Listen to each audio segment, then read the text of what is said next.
It is game day for the Buffalo Sabres, and they are back on home ice for Game 5, hosting the Bruins at 7:30, pregame starting at 6:30, of course, both right here on WGR. Tonight, though, the Sabres can advance with a win as they are up 3-1 in the series, and the Sabres could move on to the second round where they would face either Montreal or Tampa Bay. Tonight also could be their first playoff series win, the first since the 2007 season. Tonight, though, from the morning skate, it appears there's not going to be any lineup changes, and Alex Lyon looks to get the start in net. While for Boston, there was no morning skate, so we'll get news on their lineup when warm-ups begin much closer to puck drop. Around the rest of the league, there are two other games tonight. At 8, the Stars host Minnesota. That series is tied at 2 games apiece. And then at 10, the Ducks are in Edmonton versus the Oilers. Anaheim can advance with a win tonight. Connor McDavid is considered a game-time decision. The Steelers have reportedly placed a UFA tender on quarterback Aaron Rodgers, meaning Pittsburgh will receive a compensatory pick if Rodgers were to sign elsewhere, and if Rodgers does not sign with the Steelers or any other team before July 22nd or the first day of Steelers training camp, whichever one comes first there. And Pittsburgh does also have exclusive negotiating rights with him. This tender on Rodgers' side of things, though, will also allow him to accept a 10% raise from last year's salary. That would pay him around $15 million this year, but this tag is ultimately seldom used. And then in other quarterback news, the Ravens are signing former Vanderbilt quarterback, Diego Pavia, to a 3-year deal.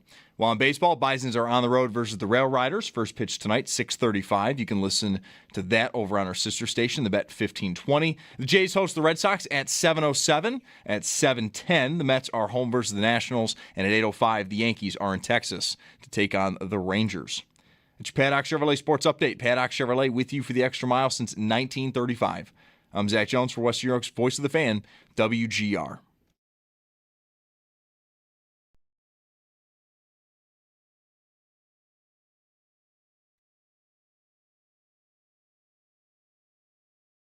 It's Mike Schopp and the Bulldog. How many bees is a swarm? Is 2 a swarm or 3, whatever? How many does it have to be? And You're like 7. It's Mike Schopp. how many times do you have to be stung to have been swarmed? And I was like, dude, I got swarmed. I got stung only once, but I was swarmed. And the Bulldog. You insist you were swarmed. There were bees, man, like plural, big, lots of S's. Lots of E's and S's. Bees. that was not Bees. fun. Right. That was not fun. On WGR. Hey, man, that kind of hurt. Sports Radio 550. Game 5. Why wait? I'll say it again later if my voice holds up. I'm giving my voice a 6. It cracked there on. I know. So that's, And I wow. sort of internally built up. Like I hesitated, like sort of. How do you do that? How would you describe that? You sort of. I mean, I didn't. I didn't do that. Wow. But like. Good God, you scared Game me. 5. You wanted to build up to it. We are inside KeyBank Center at the top of the escalators on the left. We'll be talking to each other here in an empty building for the next 2 to 3 hours, and then it's probably going to be bonkers in here after that. Whenever. But I'm glad we're visible to everybody. Hi, I'm waving to Buffalo. We're here. Well, the windows to the plaza are there. During the breaks, we can go wave to people like the Queen. Oh, that's a good Queen wave. Yeah, right. Look at the thumb. I feel like that's the key to the Queen wave. Very good. Not that I've studied, but I feel like that's usually mostly this is based on like the Police Squad movies or Police Academy. I base everything off that. So, Bulldog invited me to this game. What a treat. I'm sitting there this morning, like, I don't know, relative term, suffering. Like, I'm struggling with my health. And I get the text from Chris, like, what do you think? Let's go. And what a special game and offer. I hope by doing that I didn't pressure you into working when you really shouldn't be because your voice is. No, I was going to be here anyway. Okay. I just wasn't going to be here tonight. All right. But now I will be. And if tonight goes well, I mean, tomorrow, I don't know. Like, I could just be dead. I think this could be my Black Swan night. All right. Well, we'll always remember be together. it. We'll always remember it. Yeah. Yeah. Well, I won't because I'll be dead. I just could not rectify just the way it all shook out here. Like we knew we were going to be doing this here today. in advance of Game 5. And the Sabres had informed us that there wasn't room to accommodate us with press passes because they're chock full. Until there was. Until then there was, but I already made the commitment. So my wife came home very late for her. Like, she worked from 6 o'clock last night, and she didn't get home till like 9:15. And she sat with me for a bit while I was having coffee, and she was getting ready to go to bed. She's working again tonight. And, I said, I think we're just going to walk around the arena. Like, I don't really know what we're going to do, but and some of the audience may remember, I mean, 20 years ago when we were all in the throes of the 05-06 team and the 06-07 team, we did this every game. I don't know if it was in this spot or on the other side. Other side, on the canal side of the building. And, we get to like 6:45, we're going to hand off to Brian, and I would run out of the building like, fight being the guy going the wrong way while thousands of people are streaming in. I'm the guy going back to the parking ramp to get in my car and go home. You would get a hard time from people doing that. I would say you'd get shade, but nobody called it shade in 2006. I don't think they did. But, yeah, I remember there were times when you would leave. I often had tickets. Right. And you would leave, and they'd be like, where are you going? What are you doing? Like, and that was going to be me tonight. This is life. Like my kids were 4 and 2. My wife was either in college, grad school, working on I don't know, or working nights. I don't know. I just know I had to get home all the time.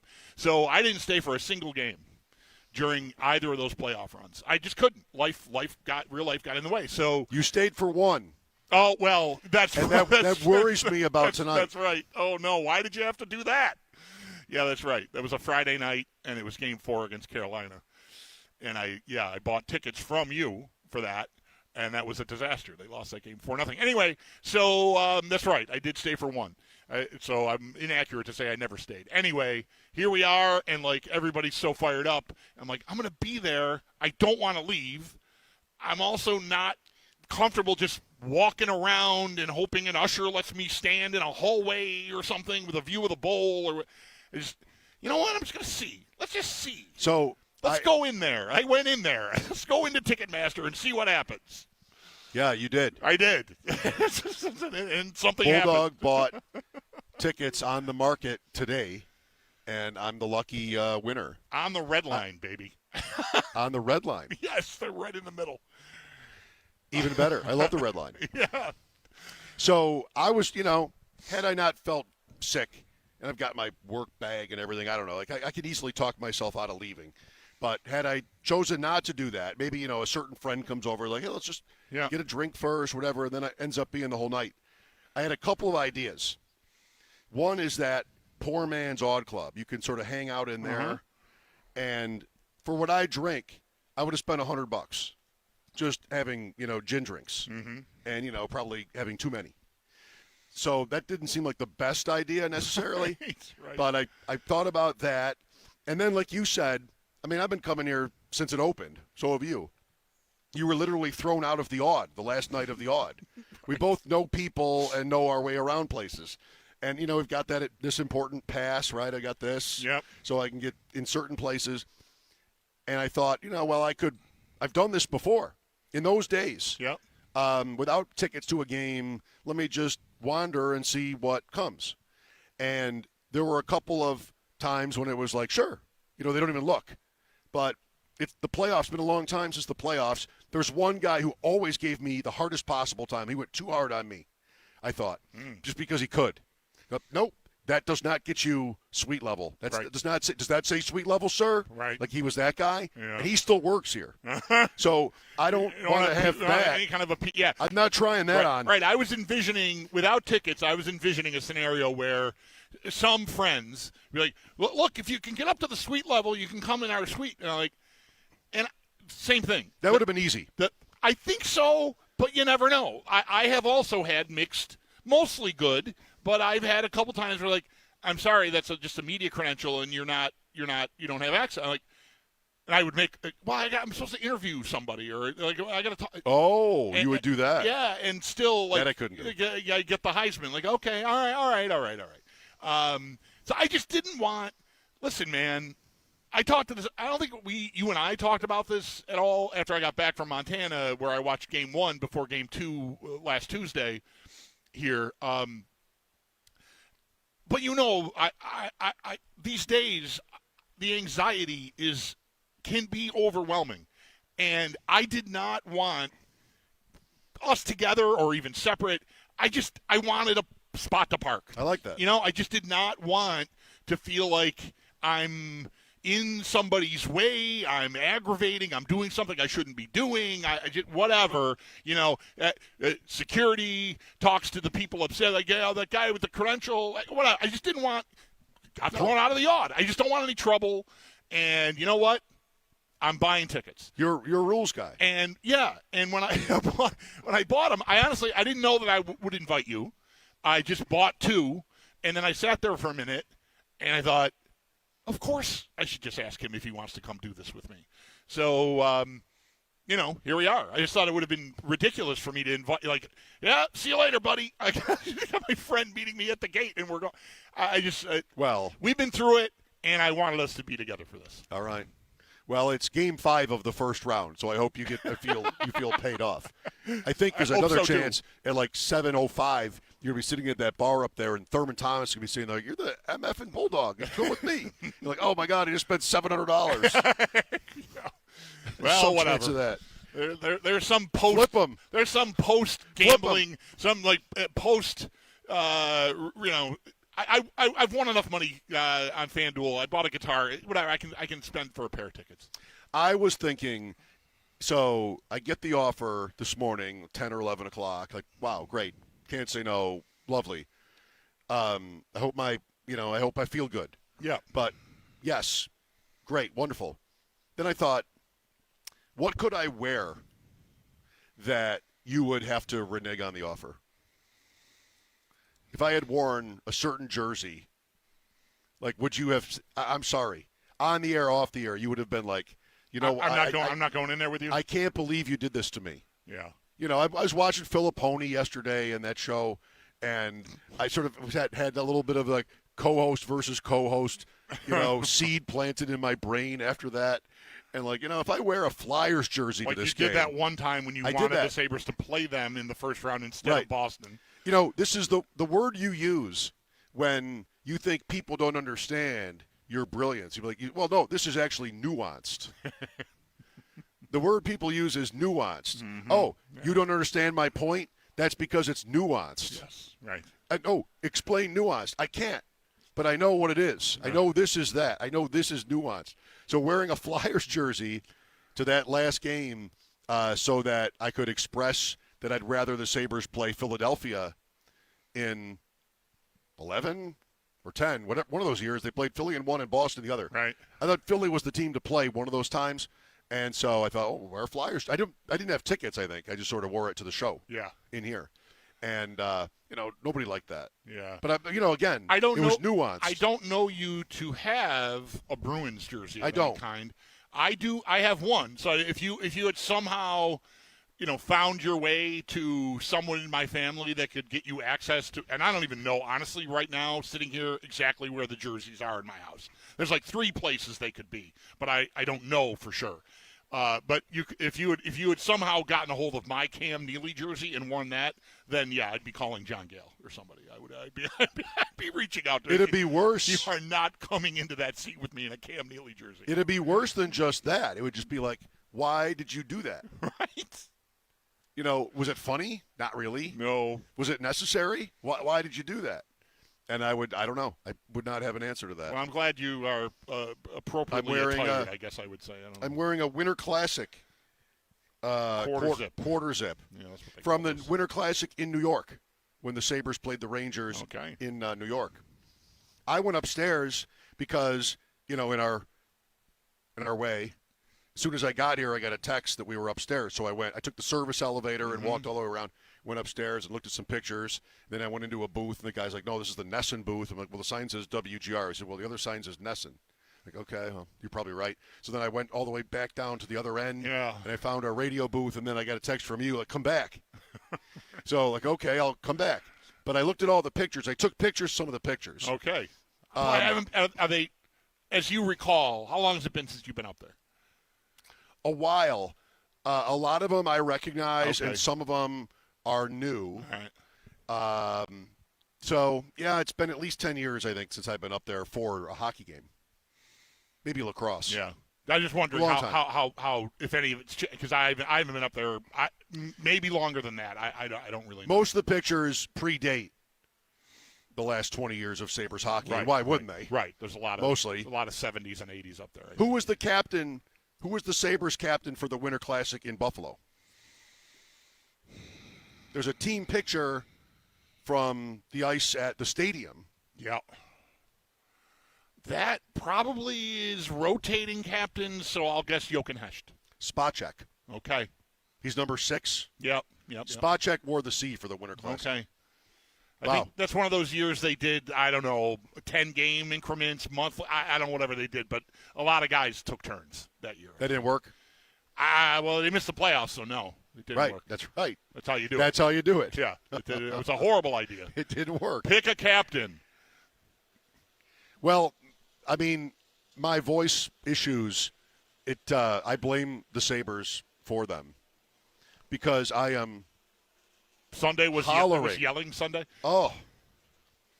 I mean, I've been running a cold, but Sunday, those 4 goals, like, it just doesn't get any better. It was reminiscent of that Flyers. Yeah. A couple of those Flyers games. The 0-1 elimination game, maybe, or whatever. Yeah. Yeah, just. Boston had nothing. Yeah. How much, you were on yesterday, how much of that game, the first period of that game, it's pretty much over. I mean, it's over by the end of the second, if not the end of the first. How much of that was the Sabres doing? They finished.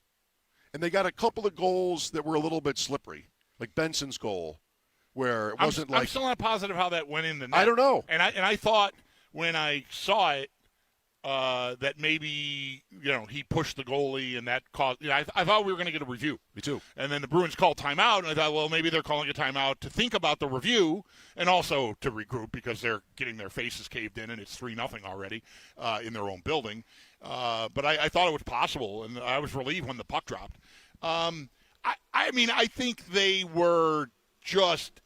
To me, it was reminiscent of Game 1, just with goals. Like, I thought Game 1, they started like that, and just didn't close. So, I mean, I give them credit for finishing. I mean, that's a part of the game. Can I say, starting with Tuck to Krebs on the first goal, I mean, announcers would have loved it if he'd shot. Right. He makes the pass to Krebs. And, all the narrative stuff you want about whether the Sabres are tight, whatever, they won Game 3. But anything you would want to attach to that if, he takes the shot and Swayman makes a save and, all right, you can't let the goalie get rolling, whatever. Mm-hmm. Instead, what? I mean, just like an easy pass across. Yep.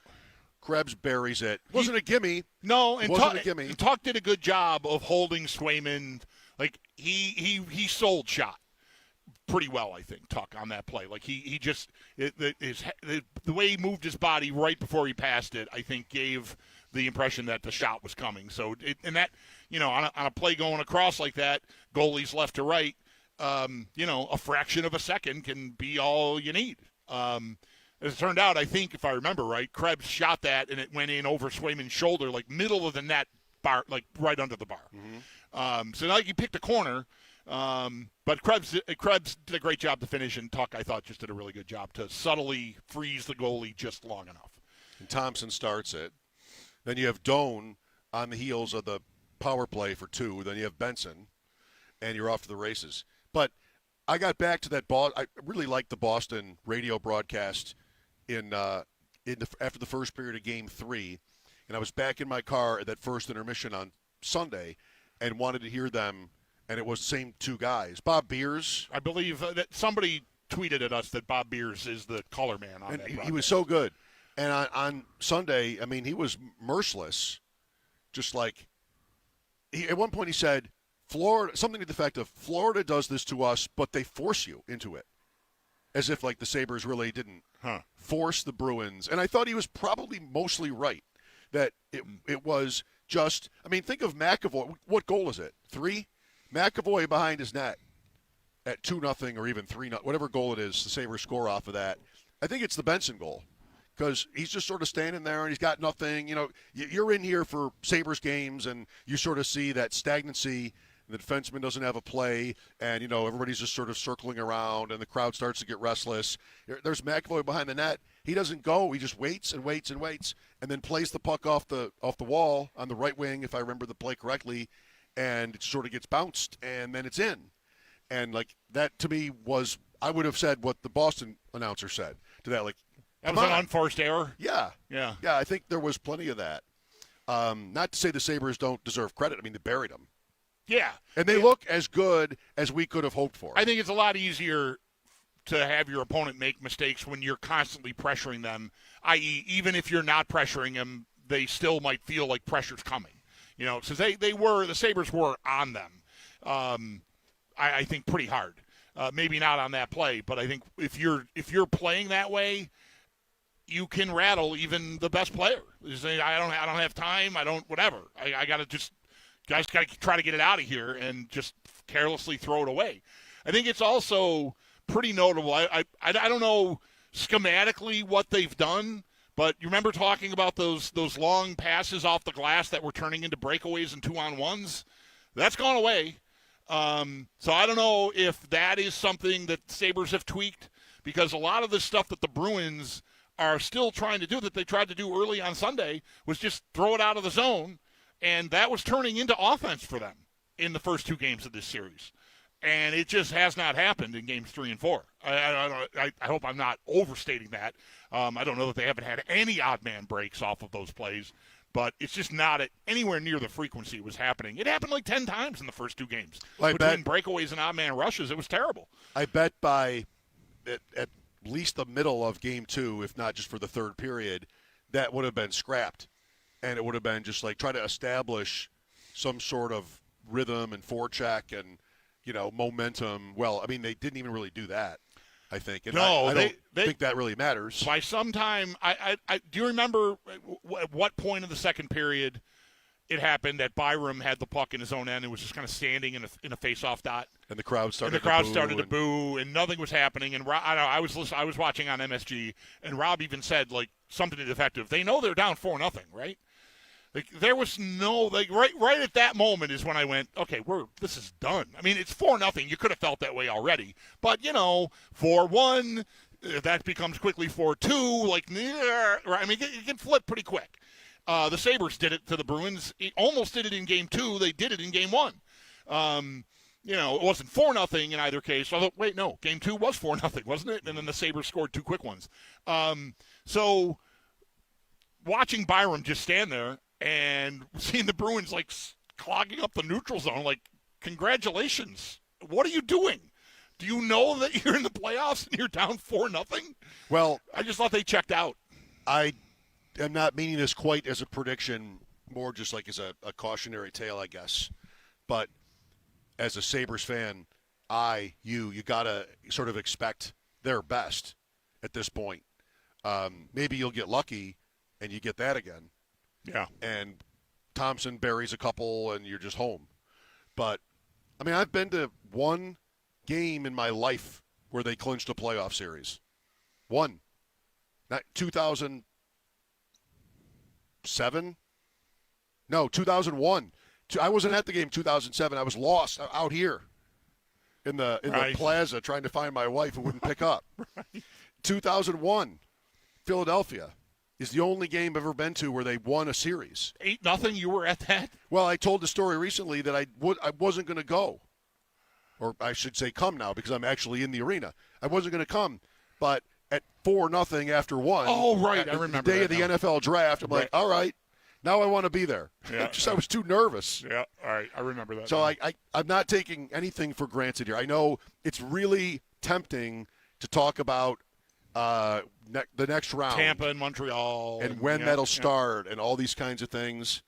I even thought to ask you if you would take a Game 7 win in this series, but I thought that would just be too much. So I'm not doing that. But I think I probably would. No, it's easy and tempting to get there, but my mantra to myself this last few months with them is to not even look a minute ahead.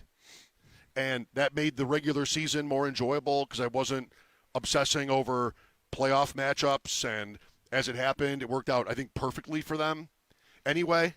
So I didn't want to do. I mean, I know it's going to be there, Yeah. but I'm not going to rush it, and I'm not taking this thing for granted at all. 98 points, Boston. I'm not either. I almost wonder.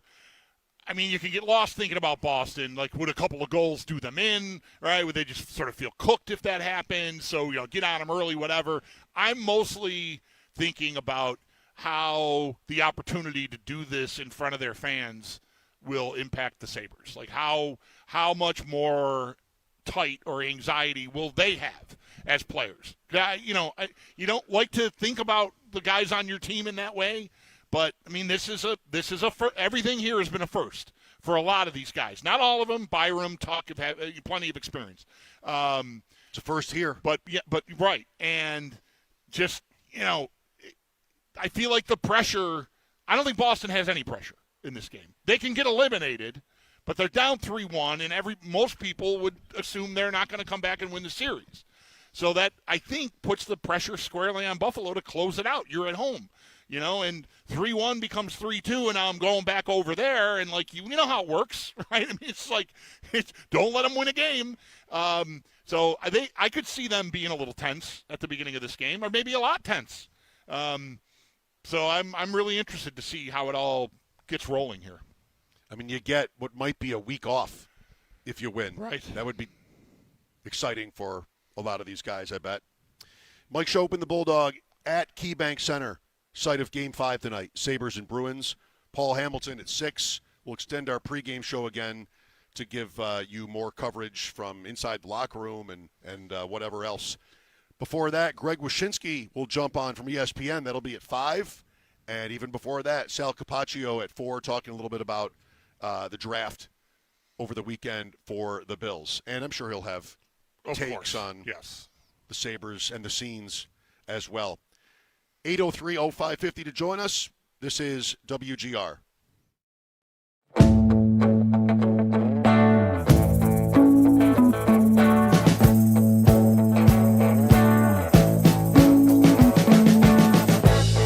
We've been living in sin so long, all the feels are gone. Fella stopped me on the street last night, said everything's alright. Roller coaster, make it through the day upright. It seems your meal ticket is gone, but life goes on. I could never imagine something better. Yeah, right.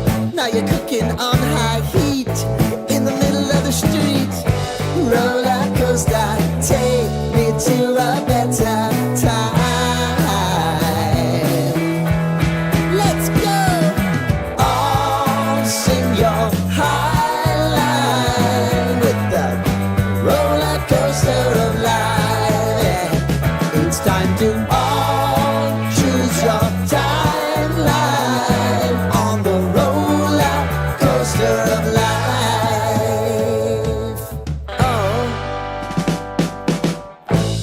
You seem to easily forget how to place your bet.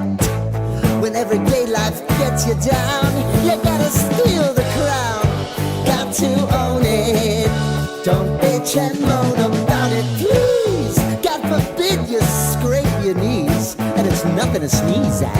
Oh, I've told you over and over again. You gotta get both hands around it and make your own plans.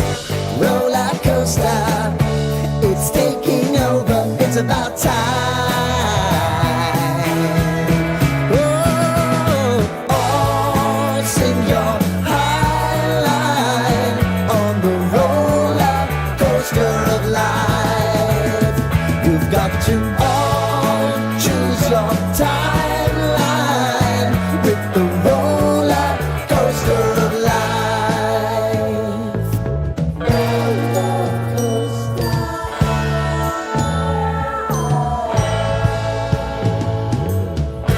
I want to go down the rabbit hole, down the rabbit hole of life.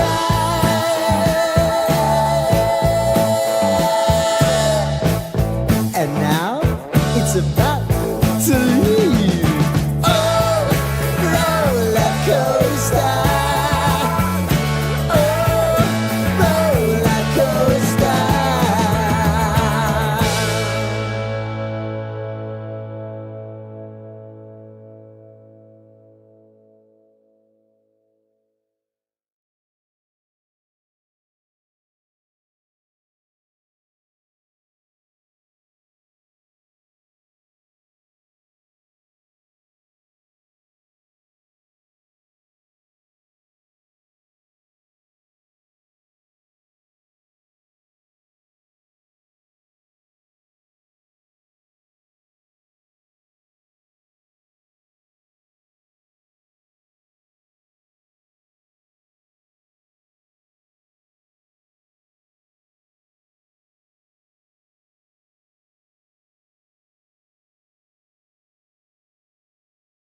What? I'm just thinking about how difficult to execute. Trying to complain about what are we doing here? That's so long ago. Can we live in the present, please? Like how badly that would go over. I'm sorry. I'm nervous. You're constructing a straw man. I'm constructing against somebody complaining. I'm constructing. Yes. About that clip. Yes. Enough already. How many playoff goals did Brad May ever score? 88 games. Oh, in his career? 7. 4. Scored that goal, won the year before for the Sabres in 92. Okay. That would have been a 7-game series against Boston that the Bruins won. Dave Reed. Yep. One for the 97 Sabres. Okay, against Ottawa or against Philly, I suppose, right? Yep. There were 2 series that year. I don't think of him as being on that team, but he was. Yeah. And then one for the Canucks in 04.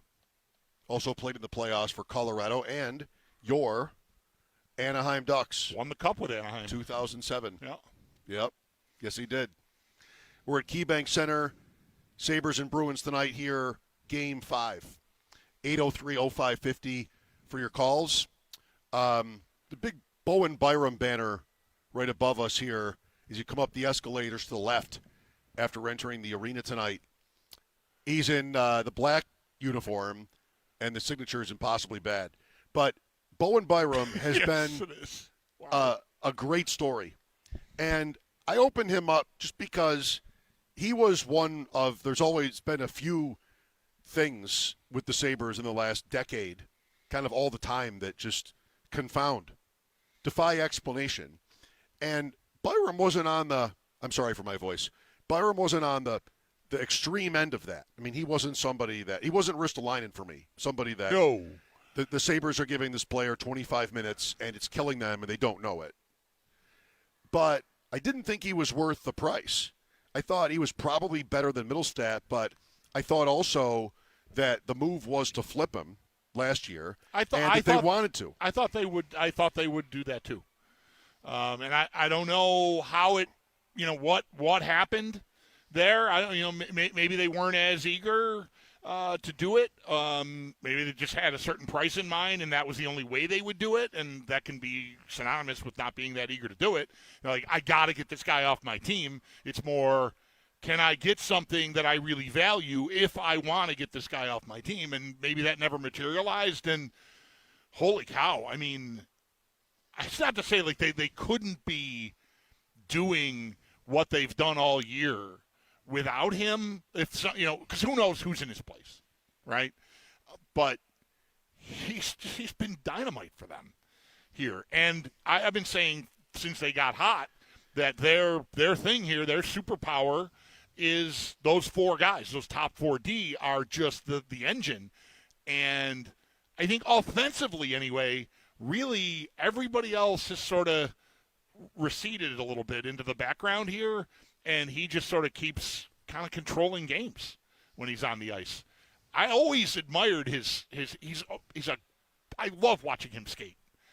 I mean, he just go back to get the puck, guy right on you, and just I'm not worried about it. I know I don't have to worry about off the glass and out or anything. I'm confident. I've got the power and the strength and the skill to just I feel you hanging on my back. I'm just gonna keep striding, and I'm going to skate away from you. He's just so good at that. And obviously the goals, I mean, good instincts. Yeah, he moves so well. And you could always see that. I mean, really from when he got here, they weren't exactly playing like they play now with the D so free, but there was some of that, even 2 years ago when he first got here, there was some of that where he and Dahlin would have shifts where it just looked like they can do whatever they want out here in the offensive zone. And his numbers were suspect, especially away from Dahlin, which is what would get you to like how valuable is this guy? Can he be a pair driver by himself, or what have I got here? And it seemed like no, he needs the stability of a partner that's maybe better, that is going to elevate him like Dahlin was.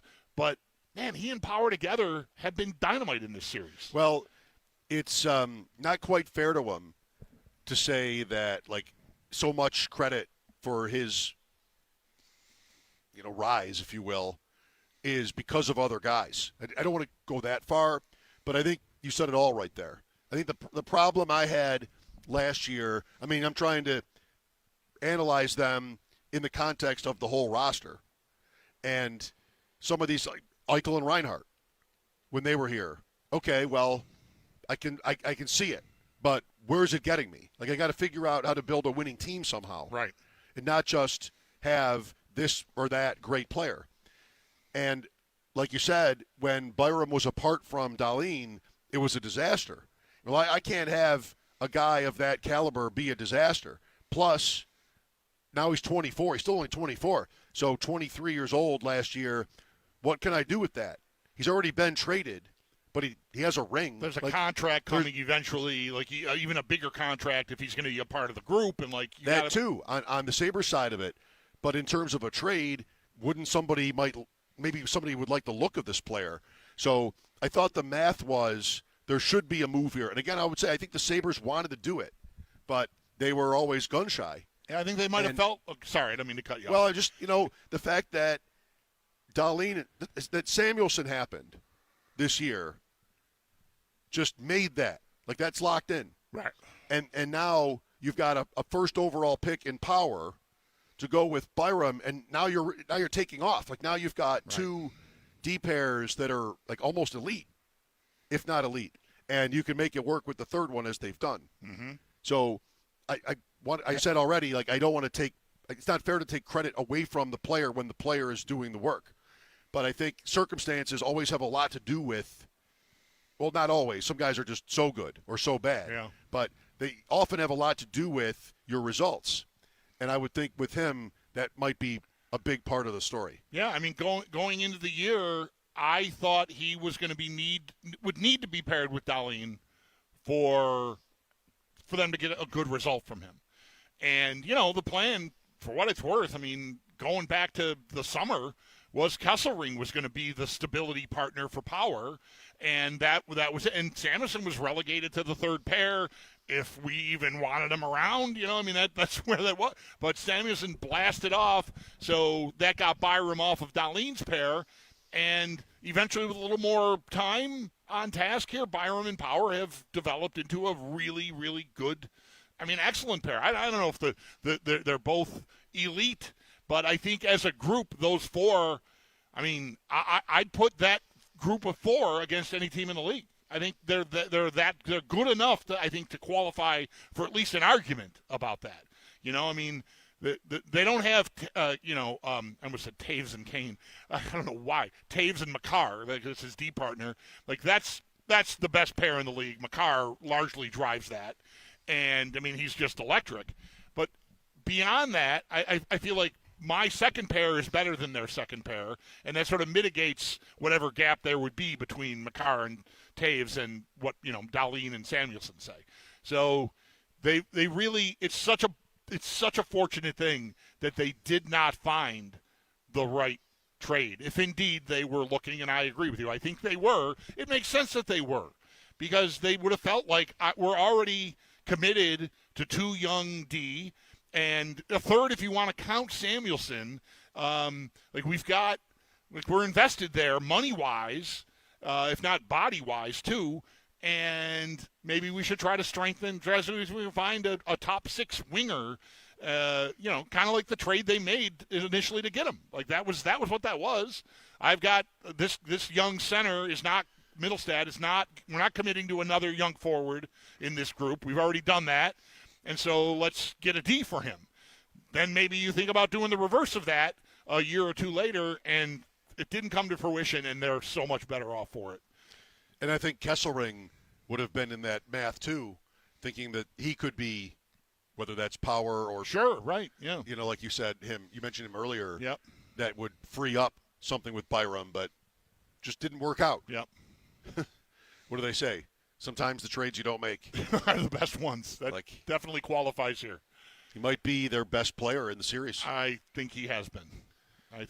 Power made a play, though, I mean, it's not that thundering or thunderous body check that so many fans want from him, but Boston was threatening in the second period. A pass came across the slot. Powers just standing there like, nope.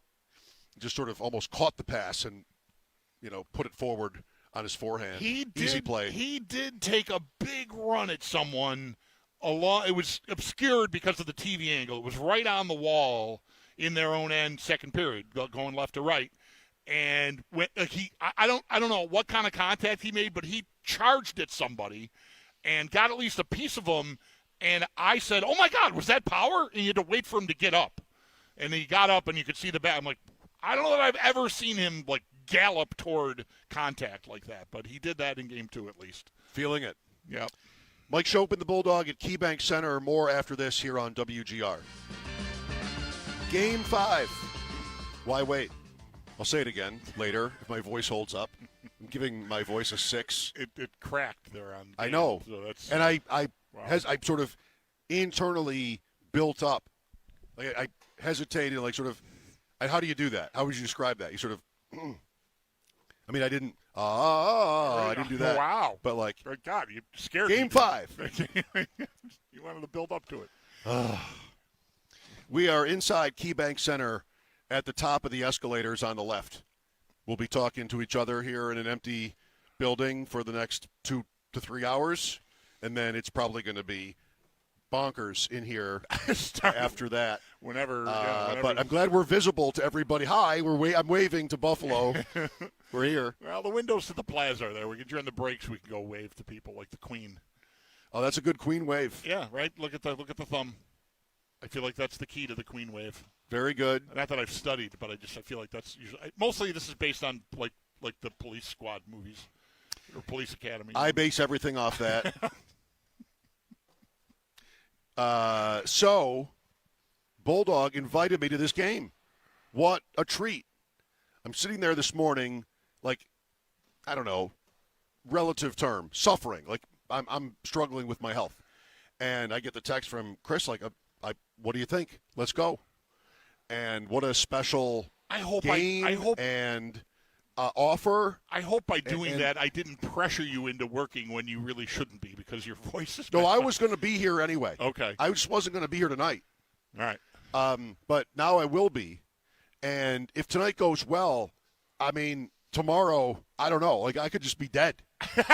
I think this could be my Black Swan night. All right. Well, we'll always remember be together. it. We'll always remember it. Yeah. Yeah. Well, I won't because I'll be dead. I just could not rectify like just the way it all shook out here. Like we knew we were going to be doing this here today, in advance of Game 5, and the Sabres had informed us that there wasn't room to accommodate us with press passes because they're chock full. Until there was. Until then, there was, but I already made the commitment. So my wife came home very late for her. Like she worked from 6 o'clock last night, and she didn't get home till like 9:15.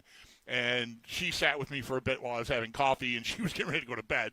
She's working again tonight, and I said I think we're just going to walk around the arena. Like I don't really know what we're going to do, but and some of the audience may remember. I mean, 20 years ago when we were all in the throes of the 05-06 team and the 06-07 team, we did this every game. I don't know if it was in this spot or on the other side, on the canal side of the building. And, we get to like 6:45, we're going to hand off to Brian, and I would run out of the building like, fight being the guy going the wrong way while thousands of people are streaming in. I'm the guy going back to the parking ramp to get in my car and go home. You would get a hard time from people doing that. I would say you'd get shade, but nobody called it shade in 2006. I don't think they did. But, yeah, I remember there were times when you would leave. I often had tickets. Right. And you would leave, and they'd be like, where are you going? What are you doing? Like, and that was going to be me tonight. This is life. Like my kids were 4 and 2. My wife was either in college, grad school, working on I don't know, or working nights. I don't know. I just know I had to get home all the time. So I didn't stay for a single game during either of those playoff runs. I just couldn't. Real life got in the way. So you stayed for one.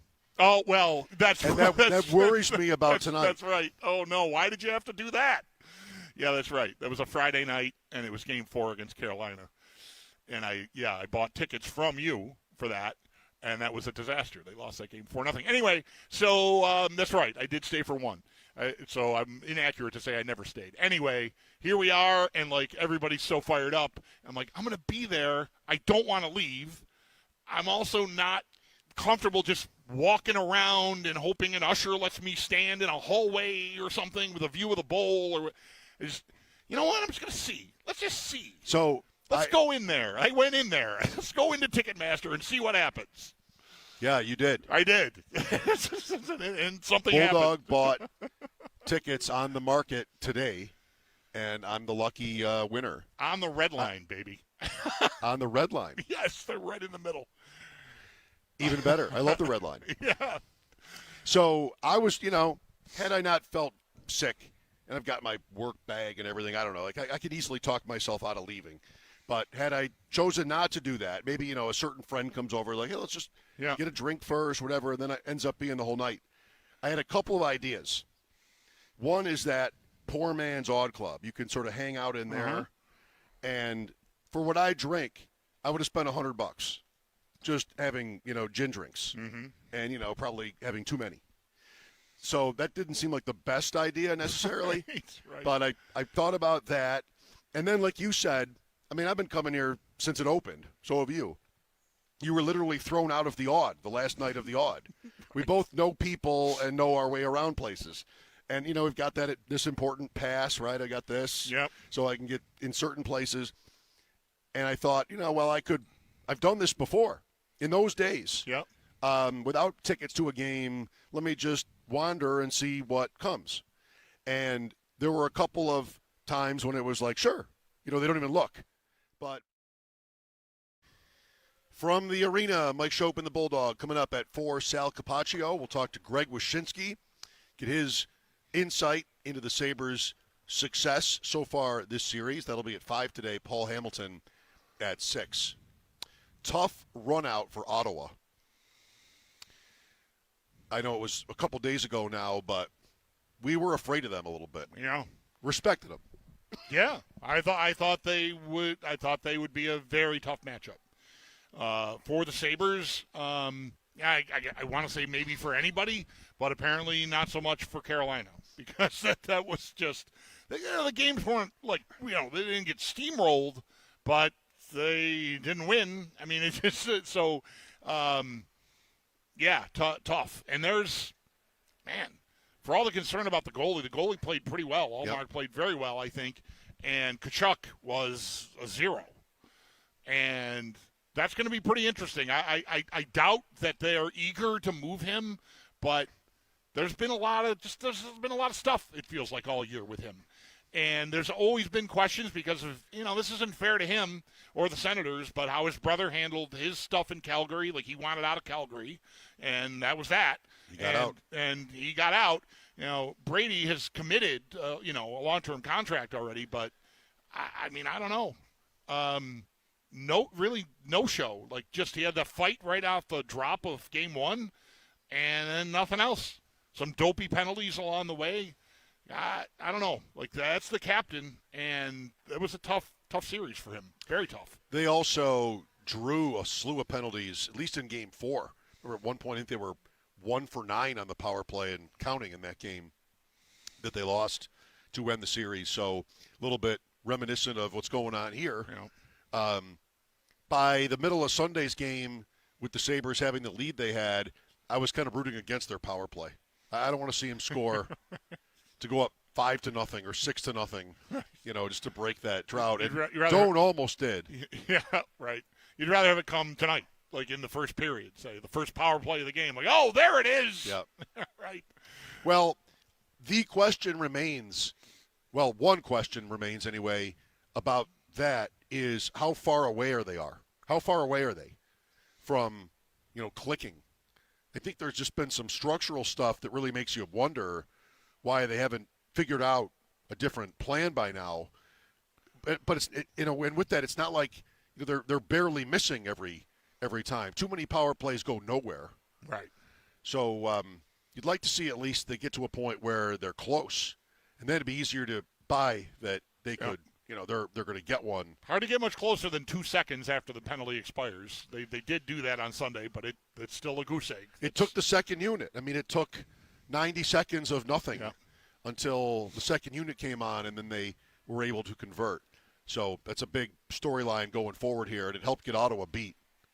But, man, that was not a great team or a great season, but a good team and a good season. Yep.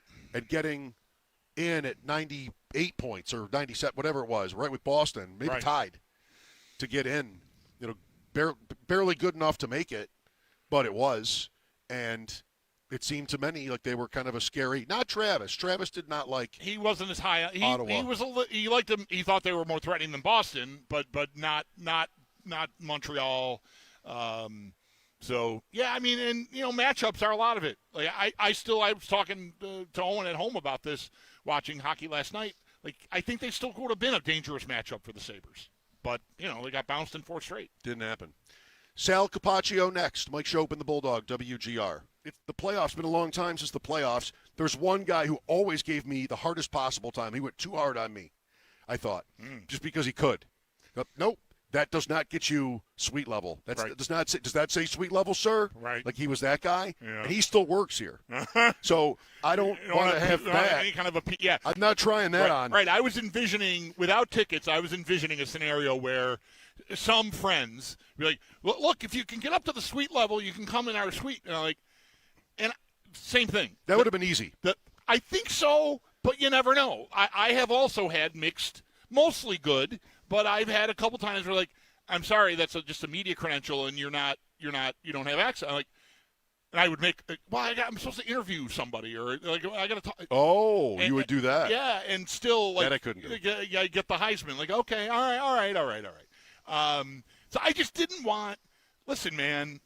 I talked to this. I don't think you and I talked about this at all after I got back from Montana, where I watched Game 1 before Game 2 last Tuesday here. But I these days the anxiety can be overwhelming, and I did not want us together or even separate. I wanted a spot to park. I like that. I just did not want to feel like I'm in somebody's way, I'm aggravating, I'm doing something I shouldn't be doing, I just, whatever, security talks to the people upset, that guy with the credential, whatever. I just didn't want, got thrown out of the yard. I just don't want any trouble, and you know what? I'm buying tickets. You're a rules guy. And, and when I bought them, I didn't know that I would invite you. I just bought 2, and then I sat there for a minute, and I thought, of course, I should just ask him if he wants to come do this with me. So, here we are. I just thought it would have been ridiculous for me to invite, see you later, buddy. I got my friend meeting me at the gate, and we're going. We've been through it, and I wanted us to be together for this. All right. Well, it's Game 5 of the first round, so I hope you feel paid off. I think there's another chance at 7:05. You're going to be sitting at that bar up there, and Thurman Thomas is going to be saying, you're the MF and Bulldog. Come with me. You're like, oh, my God, I just spent $700. Well, whatever. That. There's some post. Flip 'em. There's some post gambling. Some post. I've won enough money on FanDuel. I bought a guitar. Whatever. I can spend for a pair of tickets. I was thinking. So I get the offer this morning, 10 or 11 o'clock. Wow, great. Can't say no. Lovely.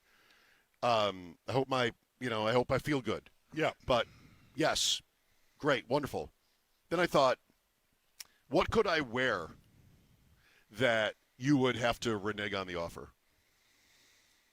If I had worn a certain jersey, would you have? I'm sorry, on the air, off the air, you would have been like, I'm not going in there with you. I can't believe you did this to me. Yeah. I was watching Filipponi yesterday in that show, and I sort of had a little bit of co-host versus co-host, seed planted in my brain after that.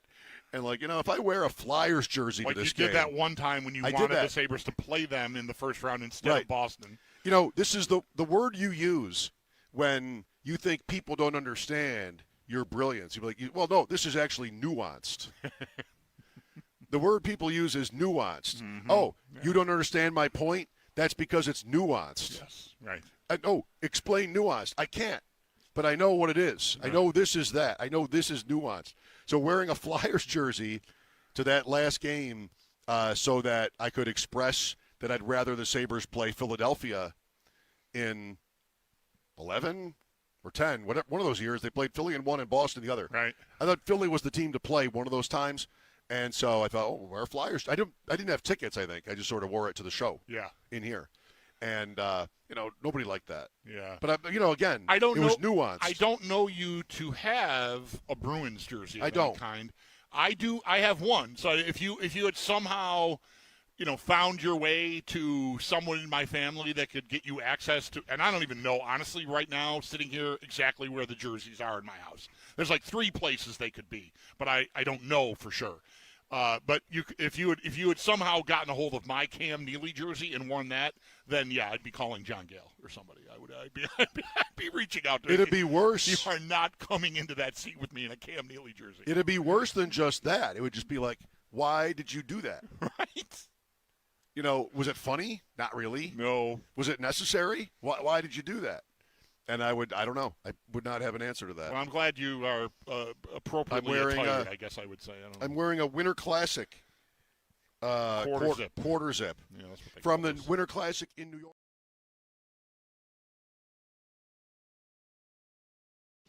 Game day for the Buffalo Sabres. They are back on home ice for Game 5 as they host the Bruins. 7:30 puck drop. Pregame starting at 6:30. Of course, both going to be right here on WGR. And the Sabres are up 3-1 in the series, so with a win tonight, the Sabres would move on to the second round where they would face either Montreal or Tampa. For the morning skate, it does appear there will be no lineup changes for the Sabres, and Alex Lyon appears he'll get the start in net. While for Boston, there was no morning skate, so we'll get lineup news for them much closer to warm-ups. In the NHL, there are 2 other games tonight. At 8 o'clock, the Stars host Minnesota. That series is tied at 2 games apiece. And then at 10, the Ducks there in Edmonton versus the Oilers. Anaheim can advance tonight with a win, and Connor McDavid is considered a game-time decision for the Oilers. In the NFL, the Steelers have reportedly placed a UFA tender on quarterback Aaron Rodgers, meaning Pittsburgh will receive a compensatory pick if Rodgers were to sign elsewhere, and if Rodgers does not sign with the Steelers or any other team before July 22nd or the first day of Steelers training camp, whichever comes first, the Steelers would have exclusive negotiating rights with him. This tender does, though, also allow Rodgers to accept a 10% raise from last year's salary, which will pay him around $15 million this year. And then in other quarterback news, the Ravens are signing former Vanderbilt QB Diego Pavia to a 3-year deal. And stay tuned, we'll get a little bit more on the NFL as Sal Capacio will join the show next. And then in baseball, Bison's on the road versus the Rail Riders. First pitch for that game is at 6:35, and you can listen to that over on our sister station, the Bet 1520. That's your Paddock Chevrolet Sports Update. Paddock Chevrolet with you for the extra mile since 1935. I'm Zach Jones for Western New York's Voice of the Fan, WGR.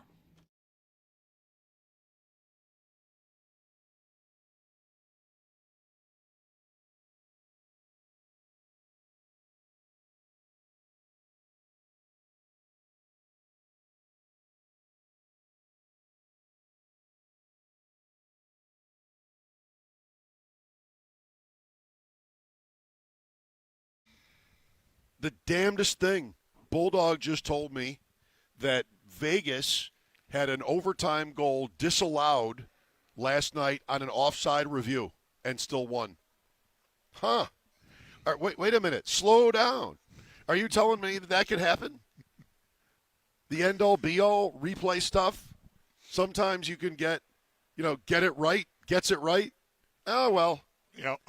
You say there have been 2 of those in the playoffs, and Carolina won its game. Carolina not only had a goal pulled down. No, it wasn't a goal. What happened on that?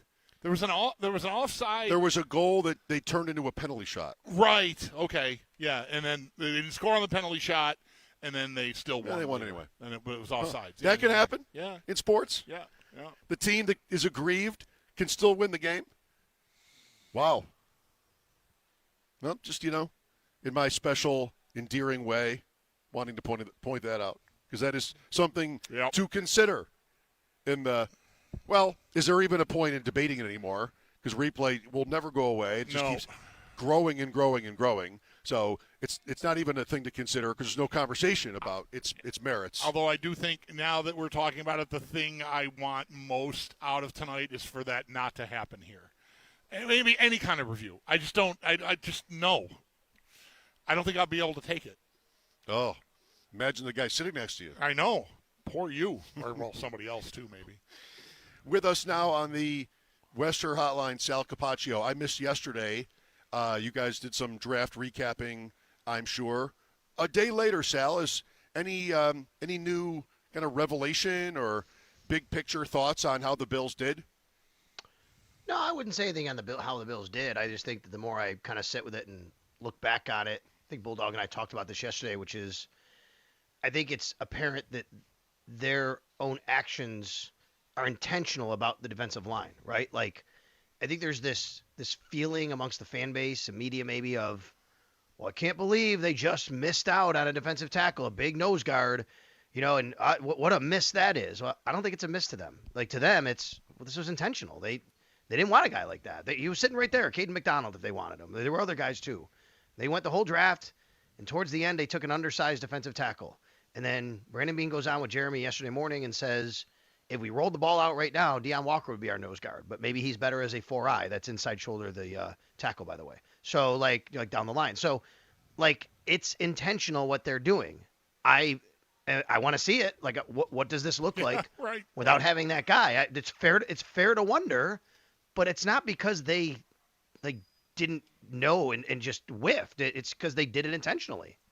Yeah, Walker fits the profile, right? He might even be too tall for a nose tackle. I don't know. Yeah. That might sound insane, but think of nose tackle, 6'3", 320 is what I'm thinking. Maybe even bigger than that, maybe 6'4", 360 if you want to get like Ted Washington through the door. Right. Literally and figuratively. And Walker's what is he, 6'7", 6'6"? He's 340. He's a big dude. The thought is, right, we did talk about this yesterday. He might be more valuable playing another position that utilizes his athleticism more, right? I mean, you think of a guy that's going to just anchor, and you might be neutralizing some of what Walker can do for you by using him that way, right? Yeah, I agree. And I think that's kind of the thought of – it's my thought, too. I want him – and I've used this example a million times, but I'll do it again just because, to me, it's relevant, which is when you watch a basketball game – and you have a point guard, but you're really not that good at the position. So you take your shooting guard who's really good at that position, but you make him a point guard because he can do it. It's not his best attribute, but he can do it. Well, now you're kind of you're lesser at two spots because you just took your really good shooting guard, you made him a point guard, and yeah, it's okay, but he's not a true point guard. So that's the way I think about it. But look, it remains to be seen. Let's see what it looks like. And also, as I will be the first to tell many people, this defense doesn't require necessarily a true nose guard in the Ted Washington sense. We've been saying it over and over again. It's a hybrid defense. It's not a guy that lines up directly over the center all the time. You might get that once in a while. It's really just a lot of moving parts. And, I think we have to all be a little bit patient here, and let's see what the defense looks like and figure out how they're trying to do it, because clearly this is their plan, and they're doing this intentionally. Sal, what have you thought of whatever time you spent on the outside consensus on how the Bills did? Whether that's doesn't have to be national media, but do you think they got enough credit, too much? What was your assessment of how they've been sort of graded here, and how accurate do you think that is? I think pretty fairly. The national assessment kind of goes in line with what my assessment was immediately after the draft. I wrote about my article at WGR550.com, called it the upside down draft. I thought it was kind of in reverse order of what you normally do, or upside down, which is normally you get guys that you think are going to be, okay, impact player, starter, comes right on the field and plays right away, first round, second round, maybe third. And then as the draft goes on, you're like, yeah, depth pieces, maybe you'll make the roster. It almost feels like they did it in reverse. And that doesn't have to be intentional in that. It's just the way the draft fell with the positions they needed and where the depth was at the draft. So they get guys early like TJ Parker, who he's not going to start over Bradley Chubb or Greg Rousseau, but he's going to play. He's going to be a part of the rotation. And then you get the cornerback, same thing, IGB. You have two starters ahead of him. Sure, could he compete? Yeah, but no one expects him right now to be a starter, but he'll be on the team. And then later you're like, wait a minute, Skylar Bell could play. Like, he might be a starter. Jalen Kilgore could play. He could actually be a guy on the field a lot. So I read that, and when I read the national pundits, a lot of what I read is, boy, they crushed day 3. And I think that's for that reason, which is, boy, they got guys who can play for them on day 3. And then you get a B or a B- or something because maybe they didn't like their first couple of picks. But I think that's kind of the overall assessment of this draft for them. Yeah, I mean, some of those guys, I think Kilgore might be the one who I think maybe most notably there were some big names in the draft community. I think Lance Zierlein is one who had maybe a second-round grade on him. So that I think that when fans read that, I think you go, oh well, that's great value then. Like that, you know, if they had drafted him in the second round, we might be talking about him starting next to Cole Bishop. You know, even with what they did at safety, but instead you've got a guy that might be more, you know, kind of fit him in different roles here, which like I'm excited about. I'm always I'm a sucker for the positionless guy. I guess I should just say it. Like I love the idea of a guy that, well, is he a small linebacker? Is he a big safety? What like? And this Kilgore feels very much like that to me. Yeah, I agree with that. He's going to play in the middle of the field somewhere, and maybe they're going to start him at safety. He's a safety. That's what he is. But he can play nickel. He can play big nickel. He's not a nickel in the sense of a Taron Johnson nickel. I mean, really, the guy they got late in the draft is more for that Pride. And Toriano Pride, the cornerback. He's actually more of a maybe what kind of screams an extra nickel at his size, 5'10". This guy Kilgore, I mean, he's going to be able to cover tight ends. He's going to be able to play against the run. So I'm interested and intrigued by how they use him. And I just think about, you just got to listen to what they say sometimes. And they give you more. I know coaches don't give you a lot.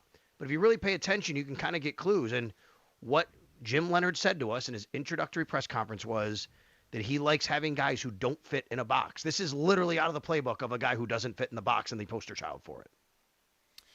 Not to say that picks aren't good picks versus bad, but a lot of that, the way the draft's set up for them to get credit for day 3 is a function of two things. It's the kind of draft year that it was, where it seemed to so many so flat, if not just bad, after like pick 20 or something, that it would make sense. Positional needs, there'd be some value that would bleed into the third day. And also, secondly, the Bills had picks, plentiful amount of picks on the third day. Right. Like often the teams that get A's are the teams like Dallas and the Giants who have 2 firsts. And it's kind of hard to mess that up. The Rams took a chance at that. Well, the Rams traded their other first anyway. But, like the Bills were set up this year for what it looked like it was, and their willingness to push back, which I think kind of we all thought made sense, equals, well, you should avail yourself to some good value in round 4, and that's what happened. Yeah, I think the draft is about value. That's what it is. I mean, we all know, Mike, you play a lot of fantasy football. It's the same thing, right? There's no difference there. The draft is about value. Yes, you want to get the best players. You also want to get them at the most valuable spots where you can, meaning you don't want to take a guy. Look, I mean, Jeremy did a great job yesterday to ask Brandon Beane about this debate that's going on. If you guys have seen it, there's a debate in the draft community online about the consensus board, it's called, right? Which is, we all know, like, there's a reason why the same 40 guys are mock draft in the first round, because everybody has this consensus of here's the consensus what might be the first round picks. There's a consensus board. Jeremiah Love is the top guy. Of course, there's not the same board when you walk into the Jets facility and the Bills facility and the Titans facility. That's not the point. But Jeremy asked Brandon Beane about that, and I thought Brandon gave the right answer, which I would expect, which is, sure, like, there's going to be a lot of crossover between a lot of teams, the way you evaluate these guys. As the draft goes on, there's going to be some guys that some teams have graded as a 3rd rounder. You have graded as a 5th rounder. And if you take them in the 3rd round, maybe, that seems like a reach to another team or whatever, however you want to piece it together. And yes, the draft to me is about value. You want to make sure you're not taking people at a spot where you probably could have got them a lot later, but what is the difference there when you're talking about you're not picking again for 30-something picks? And if you don't get that guy now and there's a drop-off at the position, you have to change your value maybe on what you think about him. Well, speaking of Jeremy, we talked on Friday about how he's been pushing back against the trade down, the cacophony, the chorus of people that think trade down is the way, and that's me, just because the math likes it. But on Friday morning, he was saying, well, all the picks the Bills have going into the second day of the draft by a points chart are the equivalent of the 15th pick of the first round. So which would you rather have? And I would always rather have the 9 guys because I could get an injury or just, some guys bust. This way I've got that many more chances. But his point is applicable now, which is for all that we might like and feel like good value, Kilgore and Bell and these other guys, I need a good player or two. Like not just good value, but I need somebody, a couple guys here, 3 or more ideally, that can actually be difference makers in the NFL. And when you're picking them on Saturday, that's still a tough bet. This could go back to the discussion that you kind of don't like, Mike, which is first-round grades, right? How many guys have first-round grades? In a lot of years, every year is different when it comes to this discussion. I felt for 2 months, every time I came on with you guys, I would say, trade down. Like, this is the year you need to trade down. And I don't think it's ever really necessarily a bad idea anyway. It was especially true this year. You're picking at 26.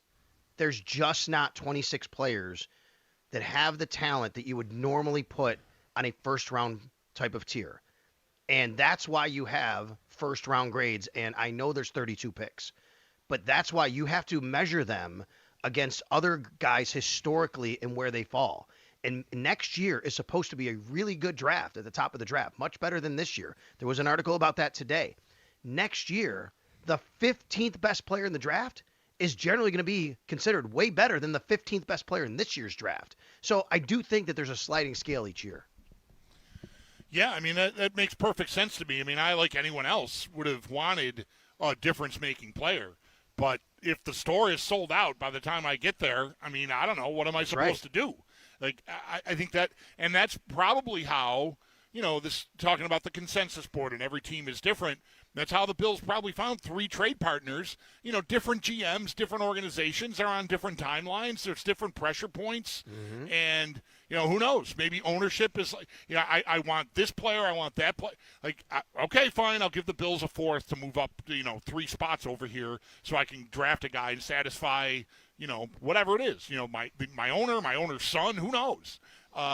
Whereas the Bills, for better or worse, they just doubled down on Brandon Beane. They promoted him, and I think there should be urgency to win, of course, keep winning and go farther than they've gone.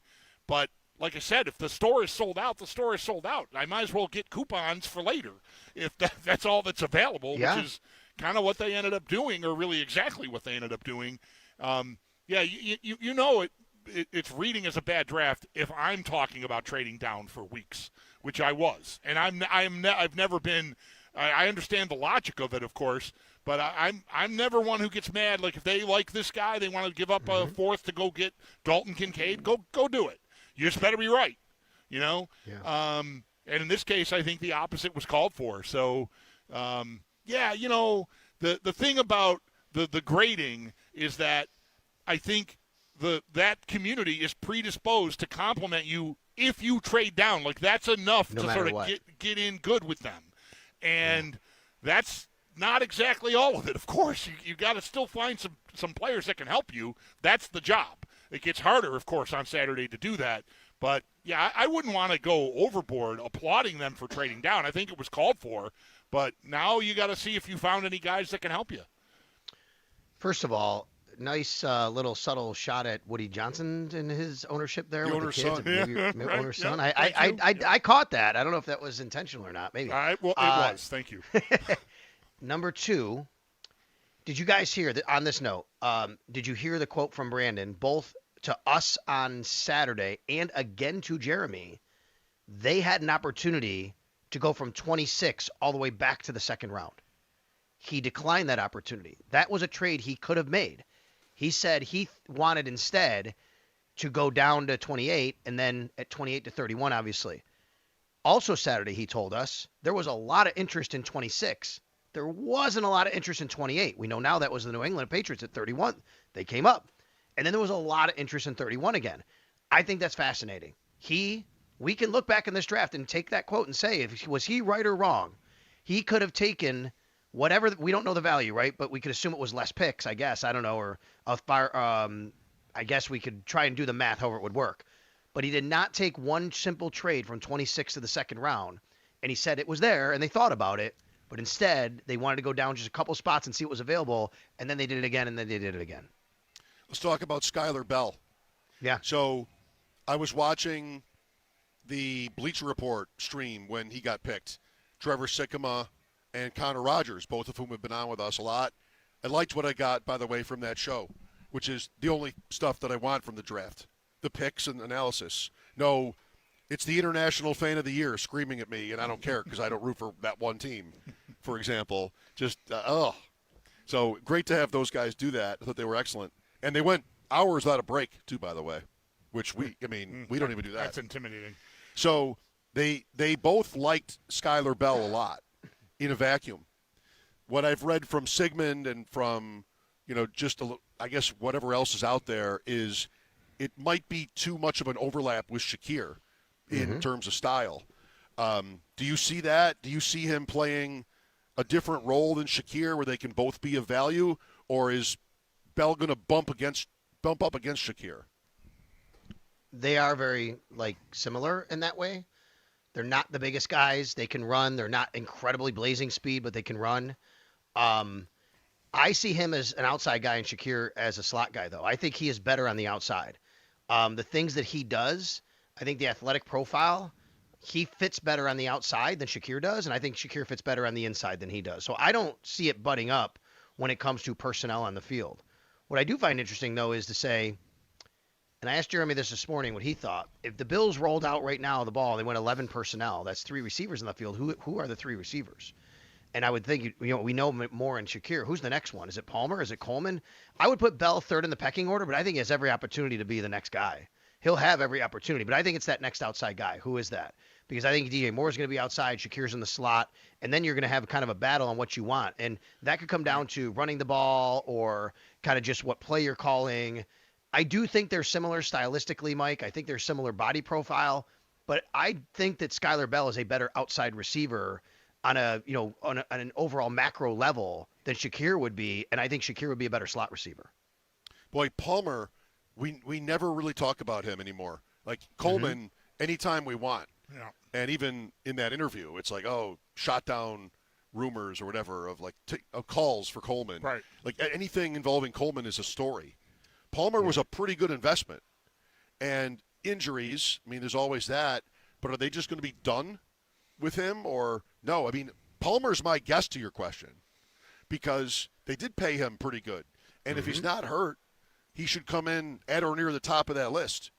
But I don't know. I never thought he was a great buy in the first place, and he didn't give you anything really. So I wonder if they have, in the same way that they even talk about Coleman and how the situation has changed for them, the way they look at it, whether that's true of Palmer as well. I'm going to bet by October, Bell is the answer to that question. Who are those 3 guys? Yeah, and I would leave that door open. I think 100%. Palmer's history. This isn't fair to say. I just feel like the opportunity to get on the field in place of him because he twists an ankle or something is gonna. It's how last year went. And Coleman, if Bell can't show up here and outperform Coleman to the point where he leapfrogs him on the depth chart in the first week of training camp, that'll blow my mind. Unless Coleman does what is called for, which is breaks the door down. I think they've done at least. I think Bell's a respectable enough idea that they're not looking like they're counting on Coleman. They can talk about resetting that and starting over and anything they want. And if he shows up in the best shape you've ever seen and is just the first guy in and the last guy out and all the stuff that he hasn't been so far and earns his way onto the field, great. But man, I would bet right now on Bell being on the field by Halloween at the latest.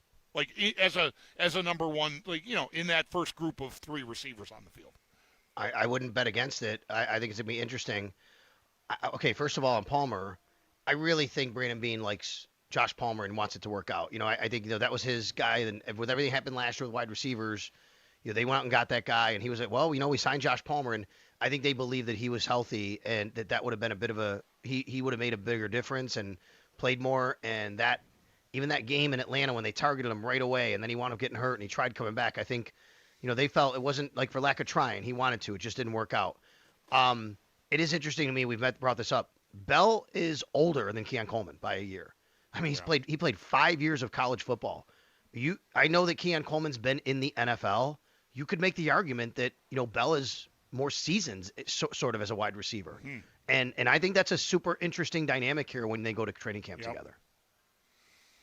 Yeah, Bell is 23, played for Wisconsin, and then UConn, 5 years total. All right, Sal, you going to be in here later? I'll be there. Can't wait. Bringing Max. Going to be fun. Okay. We'll look for you on the scoreboard. I'll look for you guys at the red line. Okay, deal. Sounds good. All right, Sal. Thank Thanks, you. guys. There's Sal Capacio on the West Her Hotline.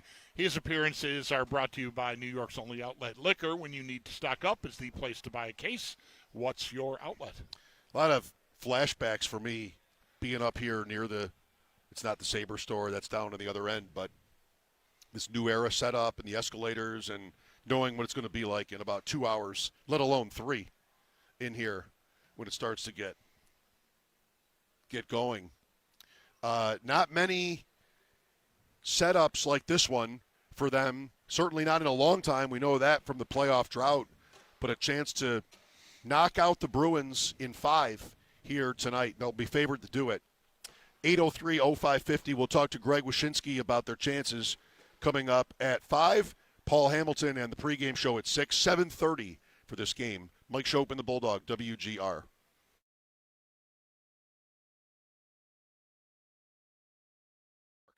When the Sabres played the Rangers in New York.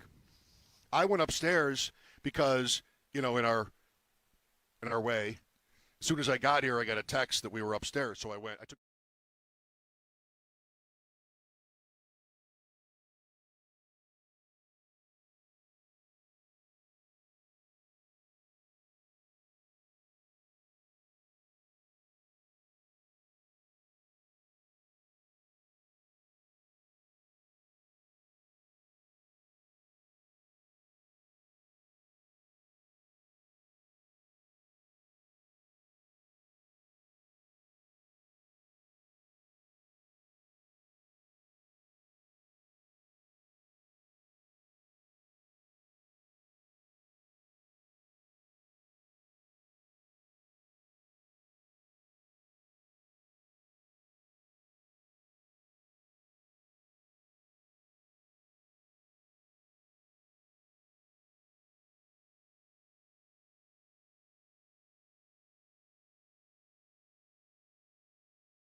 Game day for the Buffalo Sabres. They are back on home ice for Game 5. They're hosting the Bruins 7:30 puck drop. Pregame will start officially at 6:30. 6 o'clock, though, we'll have Paul Hamilton joining the show to get us the latest on the Sabres. And, of course, all of this is going to be right here on WGR. Buffalo, for tonight, is up 3-1, and with a win tonight, they would move on to the second round where they would face either Montreal or Tampa Bay. Lineup notes for tonight. The Sabres did have a morning skate. It appears there's not going to be any changes, and Alex Lyon will get the start in net. While for Boston, there was no morning skate today, so any lineup news for them will get closer to warm-ups.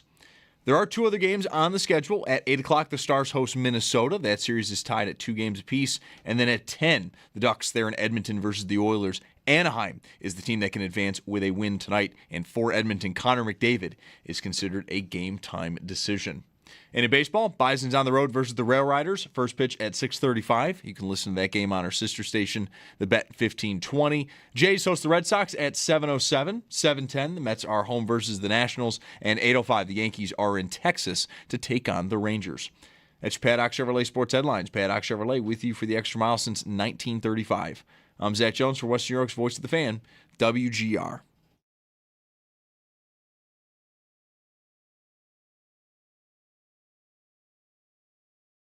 You know, something I've been looking at getting ready for this game is the ice time amongst the forwards. How many times in the playoffs do we hear guys say, well, we roll 4 lines, we roll 4 lines? A lot of times that's a lie. But you look at the ice time distribution amongst the forwards through 4 games, and it is rare that more than 1, maybe 2 players gets more than 20 minutes. And only a couple are under 12. It's hard to get in a game if you're only playing 6, 7 minutes. But when the majority of your forwards are getting more than 12 minutes, you got something cooking. Jackie Redmond of TNT. Game 5 tonight here at KeyBank Center. Mike Schopp and the Bulldog with you until basically the game starts. Just about. Something along those lines. Here for a while. Yeah. We've got the crowd assembling outside behind us. Party in the plaza is underway, yes. There will be a watch party at Canal Side. I imagine that sort of the plaza scene winds down and everyone goes over there. Or they come in here, depending, if you're not a ticket holder, then you're probably going to Canal Side. And, yeah, I mean, I had to... I had a sort of a knowing nod and laugh. Like I got here at 2:10 maybe, and seeing people milling around, like a couple of fathers and sons it looked like, and I'm just like, I totally get that. I never really finished telling you about my Sunday in Montana. I was a disaster. I ruined the last day of our vacation because I was so wound up about the game. Game 1. Where am I going to go watch the game? Are they going to have it on? And I just could not get to let's go look at some mountain goats. Like I just couldn't get there. And eventually it just got to my wife just said, well, I'm not going to just sit in a bar with you all day. I'm like, see you later. It was horrible. I don't know.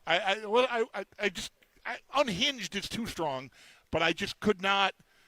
No, I don't want to drive 45 minutes to another town and go thrift shopping right now. There's a hockey game in 3 hours. That does sound so and good. I'm just so wound up. I just can't. And I'm, seeing a dad with this, well, let's just go down there and check it. I would be the dad. That could have been me and Owen or Leo, but before he realized he didn't care about sports. Well, I don't know. I know it's early, but let's just go down there and see what's going on. Just because I don't know what else to do with myself, right? I've got a 6-year-old with me, and this game has got me all tangled up, and that is that can be hard to navigate. The hours between 2 o'clock and face-off are very tough. It is the first round. I know. You don't want to get. I think I'll get better at it as we yourself. go. I think I'll get better. I don't. No. I think you get worse. Yeah. Right. I'm not doing good now, I don't think. It's the first round. I don't know.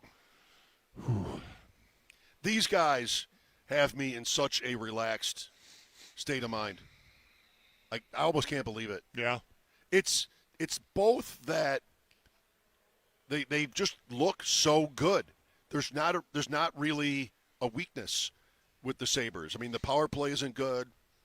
The goaltending, who knows? It's been good enough, but there's not like they're big enough, they're fast enough, they're talented, skilled enough. Yeah. Yep. I mean, I think they've got the look, and that literally 3 months ago, I couldn't have cared less about this. I just had no expectations at all. 4 months ago, maybe not 3. By 3, Yeah.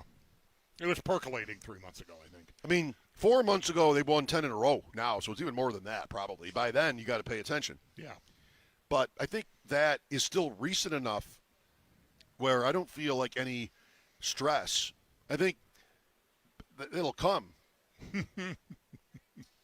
But if they were down 3-1 tonight, we'd be, chapped. Yeah.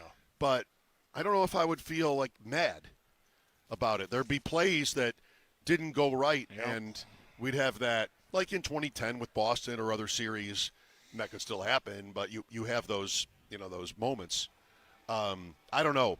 The fact that this is it's like house money this season for them, in a sense, not for players necessarily, but for me as a fan it is, and that they just are so convincing, in my opinion, as a contender. So, I mean, why worry? And I don't want to talk you out of that. That sounds like a very comfortable place to be. Why worry? That sounds like I like it. I mean, worry is optional. Yeah. Mostly. And there are times I'm not above it. Yeah. But I'm not stressed about these guys at all. Doesn't mean they have to win. Look, even Zadorov's going to play. More good news. Do we know that for sure here? Or No. Yeah. All right. Why wouldn't he? I don't know, because there was talk yesterday that he and Arvidsson would be game-time decisions. Injury? I didn't know that anything had happened to him, but that's how that sounded. And he got hurt running guys at the end of the game. I mean, he got a 5-minute penalty with 4.5 minutes to go and didn't finish the game. So I don't know what happened to him. No. Maybe he hurt his wrist breaking his stick over Dahlin's bicep. Well, maybe he won't play. I don't know. I didn't hear anything about that. I knew he wasn't suspended. Yeah, I heard yesterday that he and Arvidsson were going to be game time. But so I don't know, and there was no media today with them. So I'm glad he wasn't suspended. Me too. The overall point is, I hope he plays. Yes, I said that. Yeah, one of the first things I said yesterday was, barring, I certainly don't want him to hurt anyone. I mean, JT Miller broke Thomas Shabbat's forearm with a cross-check before the regular season ended. It was a very dangerous intend-to-injure play. But all that said, I didn't want him suspended. I want him on the ice. Me too. He's exploitable. Like he's a part of their problem. He's not a good puck mover. He serves a purpose. He's big. He's intimidating. And, some guys can be spooked by that. And, that's just how it goes. But, yeah, no, I want him on the ice. I don't even want him in the penalty box. Unless the Sabres are going to start scoring on, power play goals here, then fine. But, yeah, the more he's out there, the better, I think. Like, he's almost the very, boil it all the way down, what's the problem Boston's having in this series? Him. He's not a good puck mover. He's not a good skater. I mean, he's a big man and he's intimidating. And for his size, he moves well, yada, yada, yada. But other than McAvoy, there's really not somebody back there that can do what Bo Byram does for the Sabres. Just I'm just going to wheel it out of here because I'm a better skater than you are. Plus, intimidating is meaningless if you don't get intimidated. Right. That's a choice, too. That is. And the Sabres are really good in that area, aren't they? Seem to be. They keep coming. Yeah. So I don't know. I don't need I don't need retribution on him or anything because I don't want to take any instigator penalties or anything like that, and I don't think I want him in the box for 5 minutes. I think that I'm better off if he's on the ice for them. Love it. Well, we didn't talk after Game 4 yesterday, but, of course, Lyon got it. And how'd he do? I mean, 30 seconds from a shutout. 30 seconds from a shutout. You probably didn't need him to be great. No, I know, right. He didn't. He really, were there a handful of really good chances in that game? Maybe. Just not Boston just did not have a lot going on. No, halfway through the game, I thought about that conversation. Like, he was always going to play, but what if he didn't? Then you could, you probably get the win. And anyway, maybe your rotation is back on, and that's he gets right. tonight anyways. That's right. Not a problem. No, now he's in until something goes wrong. I would imagine. I guess he already was. Right. After the Game 3 performance, that was the end of that. Because really, right, they scored. How soon was it after the penalty shot that he stopped that they scored? A minute? It was very, very near after. Game 3. In Game 3, and it's been Buffalo's series really since that moment. That's right. Byram.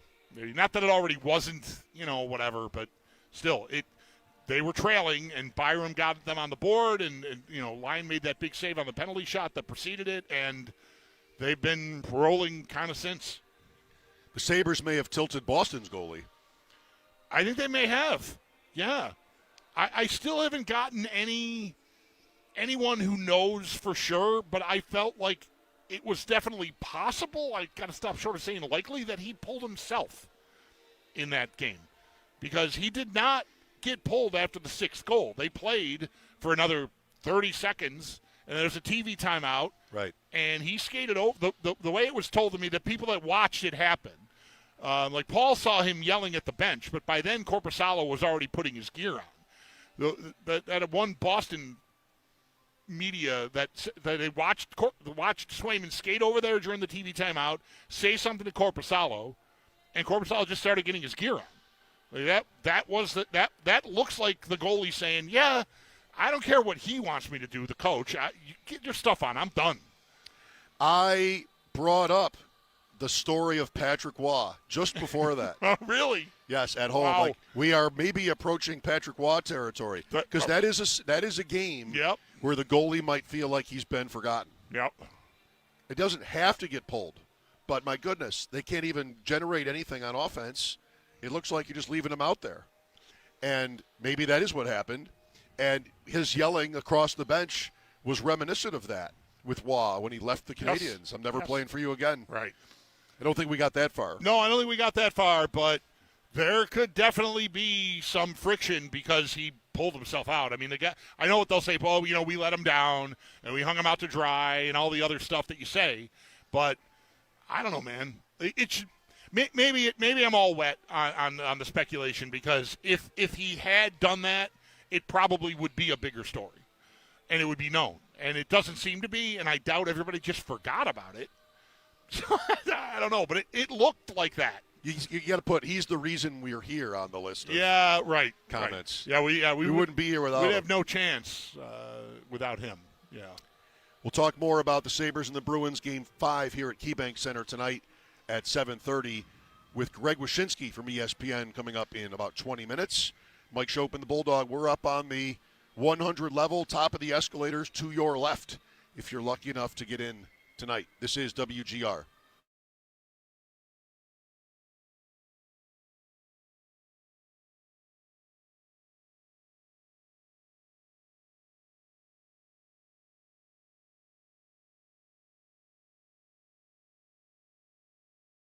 Gentle. Are they, as you recall, how long has it been since you've been up there? A while. A lot of them I recognize, and some of them are new. All right. So, yeah, it's been at least 10 years, I think, since I've been up there for a hockey game. Maybe lacrosse. Yeah. I just wondering how, if any of it's, because I haven't been up there, maybe longer than that. I don't really know. Most of the pictures predate the last 20 years of Sabres hockey. Right, Why wouldn't they? Right. There's a lot of 70s and 80s up there. Who was the captain? Who was the Sabres captain for the Winter Classic in Buffalo? There's a team picture from the ice at the stadium. Yeah. That probably is rotating captain, so I'll guess Jochen Hecht. Spacek. Okay. He's number 6. Yep. Spacek wore the C for the Winter Classic. Okay. I think that's one of those years they did, 10-game increments, monthly. I don't know, whatever they did, but a lot of guys took turns that year. That didn't work? Well, they missed the playoffs, so no, it didn't work. That's right. That's how you do That's how you do it. Yeah, it was a horrible idea. It didn't work. Pick a captain. Well, I mean, my voice issues, I blame the Sabres for them because I am Sunday was hollering. Yelling Sunday? Oh. I mean, I've been running a cold, but Sunday, those 4 goals, like, it just doesn't get any better. It was reminiscent of that Flyers. Yeah. A couple of those Flyers games. The 0-1 elimination game, maybe, or whatever. Yeah, just Boston had nothing. Yeah. How much, you were on yesterday, how much of that game, the first period of that game, it's pretty much over. I mean, it's over by the end of the second, if not the end of the first. How much of that was the Sabres doing? They finished. And they got a couple of goals that were a little bit slippery, like Benson's goal, where it wasn't I'm still not positive how that went in the net. I don't know. And I thought when I saw it that maybe he pushed the goalie and that caused. I thought we were going to get a review. Me too. And then the Bruins called timeout, and I thought, well, maybe they're calling a timeout to think about the review and also to regroup because they're getting their faces caved in and it's 3-0 already in their own building. But I thought it was possible, and I was relieved when the puck dropped.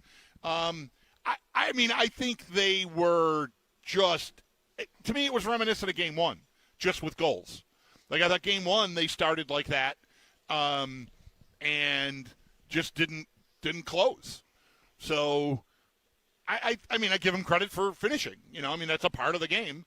Can I say, starting with Tuck to Krebs on the first goal? I mean, announcers would have loved it if he'd shot. Right. He makes the pass to Krebs.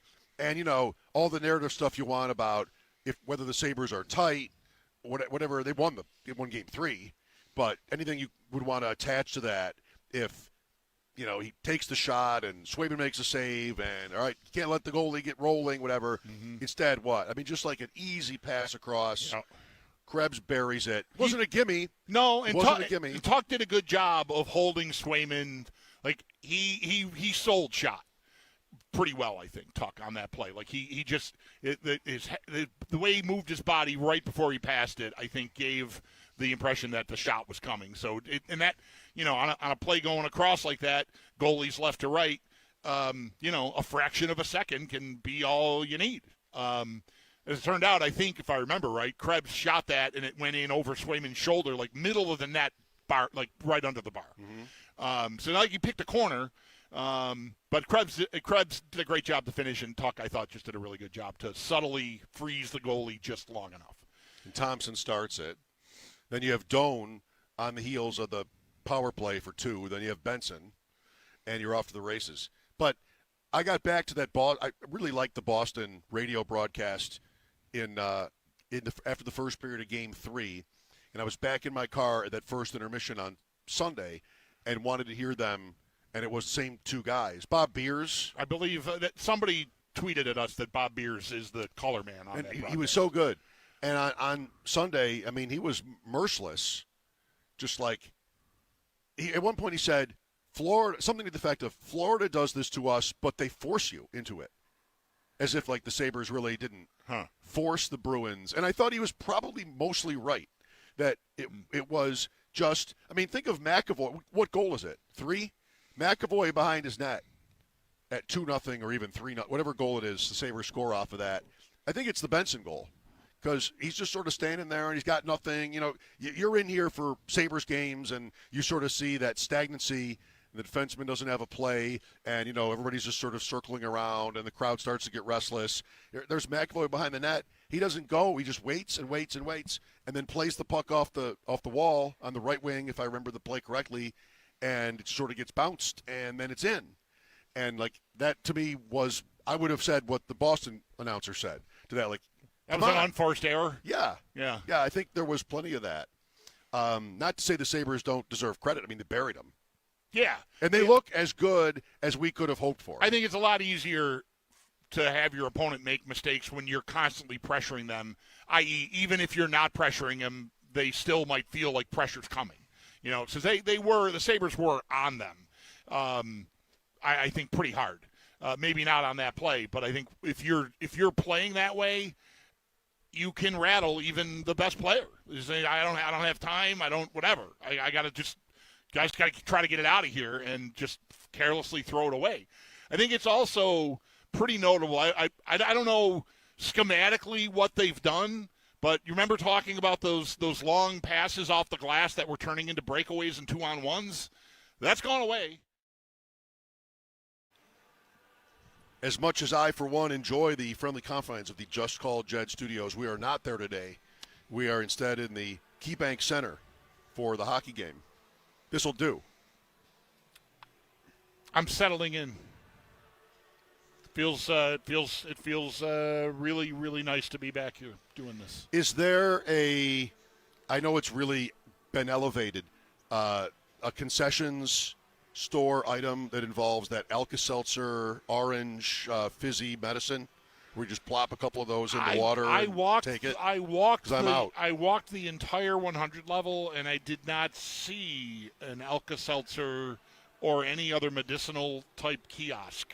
Hot dog of the day? So I think I did not see a hot dog of the day sign over there. Well, no, there's something else. I'm not sure instead, but there is something else. Special Pork for the belly. playoffs, burnt ends or something, or pork belly, yes. Yeah. Right. Also does not come with Alka-Seltzer plus No. orange No. fizzy. I think you're in tough there. I Yeah, know. I think you're in tough. If I don't know, anybody maybe has one that. of those seltzer type drinks will do the trick. That's fizzy. I don't think really the fizzy's the point. Like a vodka. No, I'm not helping. Fizzy's not the point. No, you need the medicine. The medicine is the point. Yeah. If it happens to fizz, That's my number one. So be it. Yeah, right. That's my number one. Yeah. My throat was so tight yesterday I could not get the Dayquil are like big. The big a big fat pill. caplets. Is that the word? Caplet? Liquid gel. I couldn't eat There's a liquid gel. Liquid gel. I couldn't even take them. Wow, that's tough. I broke it with my teeth. Oh my Lord. And took the medicine like that way, liquid, and then threw out after chewing the cap? up the yes. Wow. Yes. That's a move. I couldn't get it down. I'm not good with pills anyway. Yeah. So I just could tell I was so hurting that I just could not swallow it. Yet here you are today. Well, where was I yesterday? Well, you were cutting up pills so you could take them. I was breaking pills with my teeth. That sounds like taking a day off was warranted. That's how that I was sounds to cutting me. grass. Also cutting. I did a lot of cutting. Cutting the grass. So you did get the lawnmower Yes. fired up. Congratulations on that. That's a big moment in the spring. It's an impossibly embarrassing story. You struggle and struggle and struggle, and then somebody, maybe a relative, not a child in this case, but a parent, it's like, oh, try this. Click goes. Yeah. I mean, I'm thankful. I might have been there. That grass needed me. Needed my dad. So It sounds like it. Yeah. Didn't need me. All right. I did the driving, but not the rest of it on my own. Yeah. So, yeah, Alka-Seltzer, the orange one, the fizzy orange one. That's what I'm looking for. They've added a lot of things here. I don't know about that. Yeah. Maybe like guest services have cold medicine? I don't know that they're legally allowed to maybe hand out medicines of any kind. That might be right. I'm going to find out. Greg Washinsky of ESPN coming up. So I don't know if that is something that Sabres have tweaked, because a lot of the stuff that the Bruins are still trying to do, that they tried to do early on Sunday, was just throw it out of the zone, and that was turning into offense for them in the first two games of this series.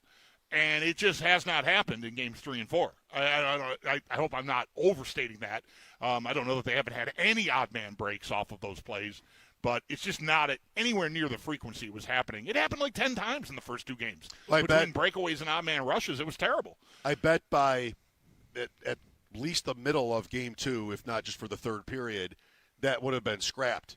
And it would have been just like try to establish some sort of rhythm and forecheck and, momentum. Well, I mean, they didn't even really do that, I think. And I don't think that really matters. By some time, I do you remember at what point in the second period it happened that Byram had the puck in his own end and was just kind of standing in a face-off dot? And the crowd started to boo, and nothing was happening. And I was watching on MSG, and Rob even said like something to the effect of, they know they're down 4-0, right? Like there was no like right at that moment is when I went, okay, this is done. I mean, it's 4-0. You could have felt that way already, but 4-1, that becomes quickly 4-2. Like, I mean, it can flip pretty quick. The Sabres did it to the Bruins. Almost did it in Game 2. They did it in Game 1. It wasn't 4-0 in either case. Although, wait, no, Game 2 was 4-0, wasn't it? And then the Sabres scored 2 quick ones. So watching Byram just stand there and seeing the Bruins like clogging up the neutral zone, like, congratulations. What are you doing? Do you know that you're in the playoffs and you're down 4-0? Well, I just thought they checked out. I am not meaning this quite as a prediction, more just like as a cautionary tale, I guess. But as a Sabres fan, you got to sort of expect their best at this point. Maybe you'll get lucky and you get that again. Yeah. And Thompson buries a couple and you're just home. But, I mean, I've been to one game in my life where they clinched a playoff series. One. Not 2007? No, 2001. I wasn't at the game 2007. I was lost out here in the plaza trying to find my wife who wouldn't pick up. 2001, Philadelphia is the only game I've ever been to where they won a series. 8-0, you were at that? Well, I told the story recently that I wasn't going to go. Or I should say come now because I'm actually in the arena. I wasn't going to come, but at 4-0 after one. Oh, right, I remember the day of that the now. NFL draft, I'm like, all right, now I want to be there. Yeah, I was too nervous. Yeah, all right, I remember that. So now. I'm not taking anything for granted here. I know it's really tempting to talk about the next round. Tampa and Montreal. And when that'll start and all these kinds of things. I even thought to ask you if you would take a Game 7 win in this series, but I thought that would just be too much. So I'm not doing that. But I think I probably would.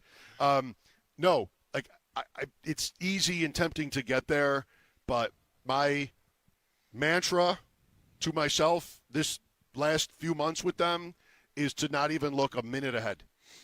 And that made the regular season more enjoyable because I wasn't obsessing over playoff matchups. And as it happened, it worked out, I think, perfectly for them anyway. So I didn't want to do – I mean, I know it's going to be there, but I'm not going to rush it. And I'm not taking this thing for granted at all. 98 points, Boston. I'm not either. I almost wonder – I mean, you can get lost thinking about Boston. Like, would a couple of goals do them in, right? Would they just sort of feel cooked if that happened? So, get on them early, whatever. I'm mostly thinking about how the opportunity to do this in front of their fans will impact the Sabres. Like, how much more tight or anxiety will they have as players? You don't like to think about the guys on your team in that way. But I mean, this is a everything here has been a first for a lot of these guys. Not all of them. Byram, Tuck have had plenty of experience. It's a first here, but right, and just I feel like the pressure. I don't think Boston has any pressure in this game. They can get eliminated, but they're down 3-1, and most people would assume they're not going to come back and win the series. So that I think puts the pressure squarely on Buffalo to close it out. You're at home. And 3-1 becomes 3-2, and now I'm going back over there, and you know how it works, right? I mean, it's like, don't let them win a game. So I could see them being a little tense at the beginning of this game, or maybe a lot tense. So I'm really interested to see how it all gets rolling here. I mean, you get what might be a week off if you win. Right. That would be exciting for a lot of these guys, I bet. Mike Schopp and the Bulldog. Pregame coming up in just about an hour as the Sabres are in action and back on home ice for Game 5. They'll be hosting the Bruins. It's a 7:30 start time. Pregame again will start at 6 when Paul Hamilton joins the show. And both, of course, will be right here on WGR. For the Sabres tonight, they're up 3-1 in the series. And with a win tonight, they will move on to the second round where they will either face Montreal or Tampa. From the morning skate today, it does appear that there will be no lineup changes for the Sabres, and Alex Lyon looks to get the start in net yet again. While for Boston, no morning skate for them, so any lineup news we'll be getting from Boston closer to warm-ups.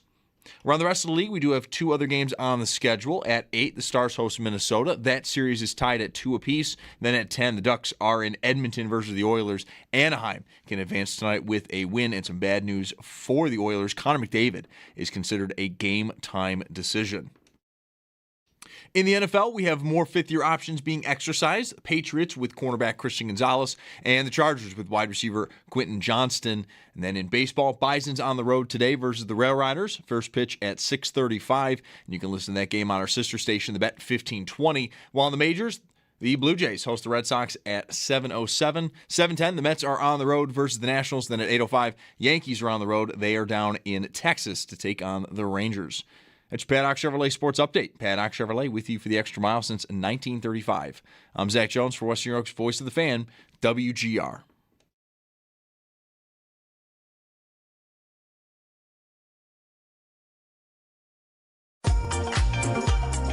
It's Mike Schopp. Hey, put a little. I never get this line out the first time. It's not even good. Hey, put a little bit more in there, cowboy. And the Bulldog. What's your degree in? Kicking ass and taking names. On WGR Sports Radio 550. Well, I know I didn't sing for you on Friday anyway, but no chance of that happening today. Talking is tough enough. I think you could get like a little Tom Waits.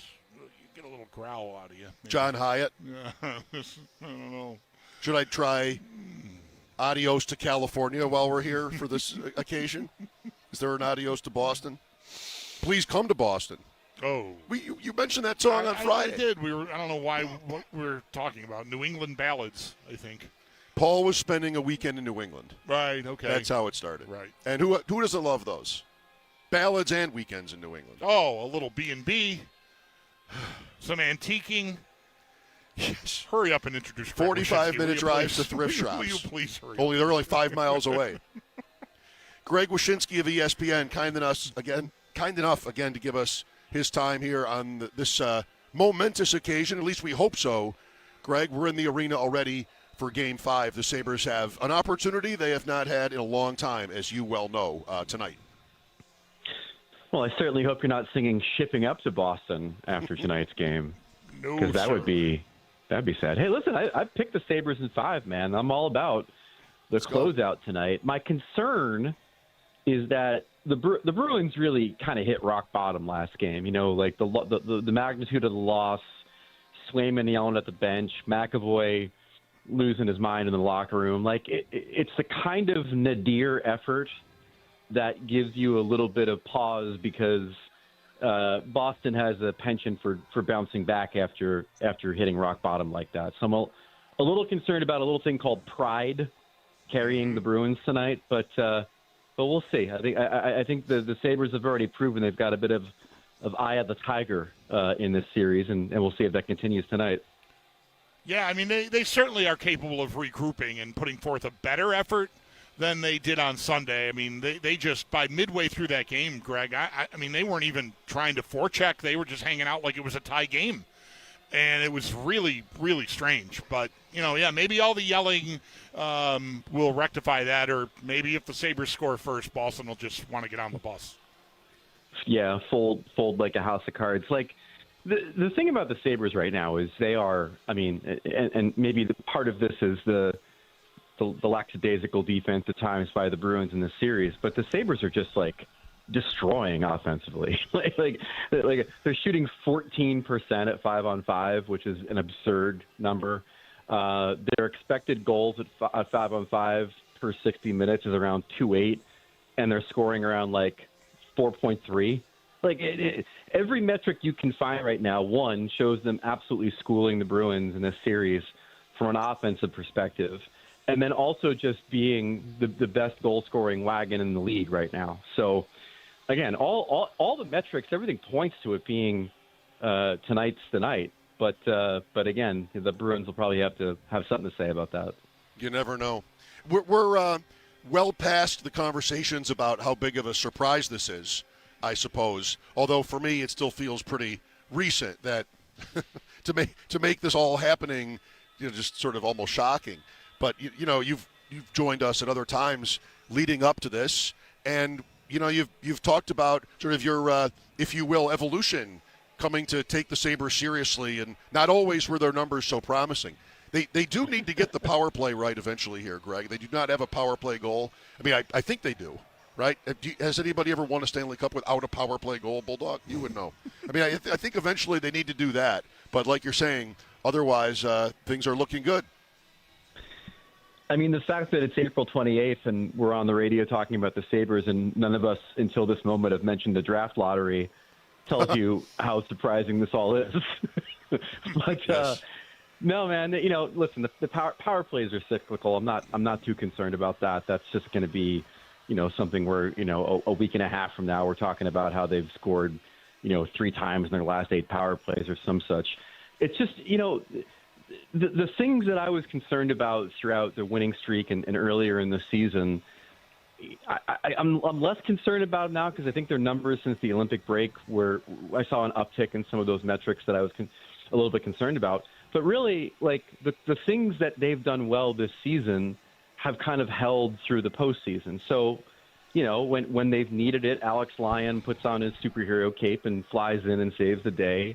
The Tage Thompson line with Alex Tuck has been incredible. In fact, I was looking the other day. I don't think they have a goal against at even strength in 4 games, which is, they haven't been scored on, in other words, in 4 games, which is just remarkable.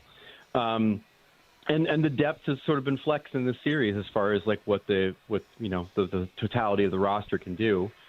And they've handled the rough stuff and they've handled adversity. I think the real moment for this team was Game 3, where we're all kind of wondering, okay, so the sugar high of the Game 1 win followed by the disappointment of Game 2, what are you? And then they come out and win that game and then, put the Bruins down in Game 4 to be on the precipice of winning the series. And that's just a really impressive amount of maturation when you look around the league and see what other teams aren't doing, like the Flyers, who built a 3-0 lead and are struggling right now to close out the Penguins, and Utah, who had a chance to put the Golden Knights on the mat and then couldn't do it. Like, there are other inexperienced teams in this league that have shown how hard it is to try to do the things the Sabres are doing in the playoffs, and Buffalo's the one doing it. Yeah. Speaking of their depth, Greg, it's a pretty rare feat to be able to pull off having your highest paid forward not be able to play and have a rookie go in and then have that highest paid forward cleared to return. And you're like, yeah, no, we're okay. Ostlund stepped into that Norris role. And Norris, my guess is Norris played the second 2 periods of Game 2 with the injury that kept him out of Games 3 and 4. And I suspect it was a head injury based on how he fell. But I don't know, and you know how they are in the playoffs. So, his performance might have been, mitigated to some degree by an injury that he tried to play through for 2 periods of Game 2. But the point is, Ostlund just showed up and is like, oh, here's an assist through the trees for the first goal of Game 3. And, here's like a highlight reel worthy empty netter. How many of those do you ever get in your life? And that line was buzzing all game on Sunday. Yeah, and if you look inside the numbers, I mean, the Norris, Benson, and Doan played around the same amount of ice time as Ostlund, Doan, and Benson. And the differences are stark insofar as the amount of puck possession that Ostlund's had with that line versus what Norris got out of them. Like all of the sort of underlying numbers and what they've been able to do at 5-on-5 with Ostlund completely eclipse what they've been able to do with Norris. So, is that a temporary high? I don't know, maybe, but he's certainly come into the lineup and really created a pretty formidable trio in a very short amount of time. With Greg Washinsky of ESPN, Mike Schopp and the Bulldog at KeyBank Center. Well, you talked about Boston a little bit already and what they might have left in Game 5. Is there anything – well, let me preface the question with this. A couple of times listening to Marco Sturm talk about him, and I've kind of liked this about him because he's pretty blunt, I would say.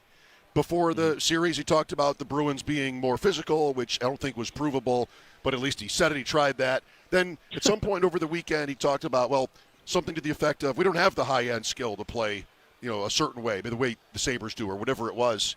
And I tweeted sarcastically during a timeout Sunday, like he's reminding them of that, right now at 3-0 down.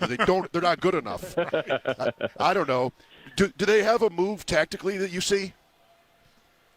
Yeah, the move should be they break up their top line. Like at this point in the series, you have to say that Lindholm, Pasternak, and Geekie aren't doing what they should be doing as a trio against the Sabres. Like, they're getting crushed in puck possession. They're not, producing all that much, insofar as like expected goals of 5-on-5. Like they're getting run out of the series right now. So like spread the wealth. He should probably break up that line, move Lindholm somewhere else or maybe Geekie somewhere else.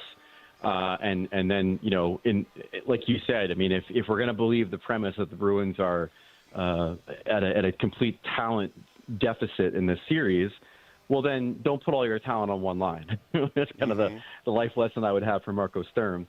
But I think the biggest, again, like I said, the biggest thing for this game is going to be attitudinal. They've got to tighten up defensively. They've got to be smarter with their decision making. And as you said, I mean, they've got to certainly have a better start, because if the Sabres get out to a lead in this game, it could be over pretty quickly, considering the damaged psyche of the Boston Bruins at this point, which is not something that you often associate with the Boston Bruins.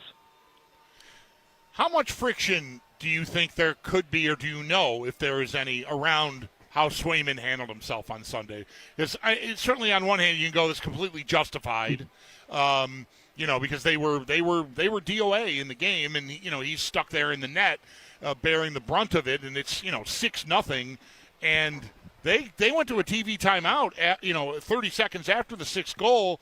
It almost looked to me, Greg, like maybe he pulled himself out, going over there to talk to Korpisalo, and then the yelling at his teammates. I don't know. Could there be any residual there, or do you think to a man the team would feel like, yeah, no, that's just, we had it coming. Heat of battle. Yeah.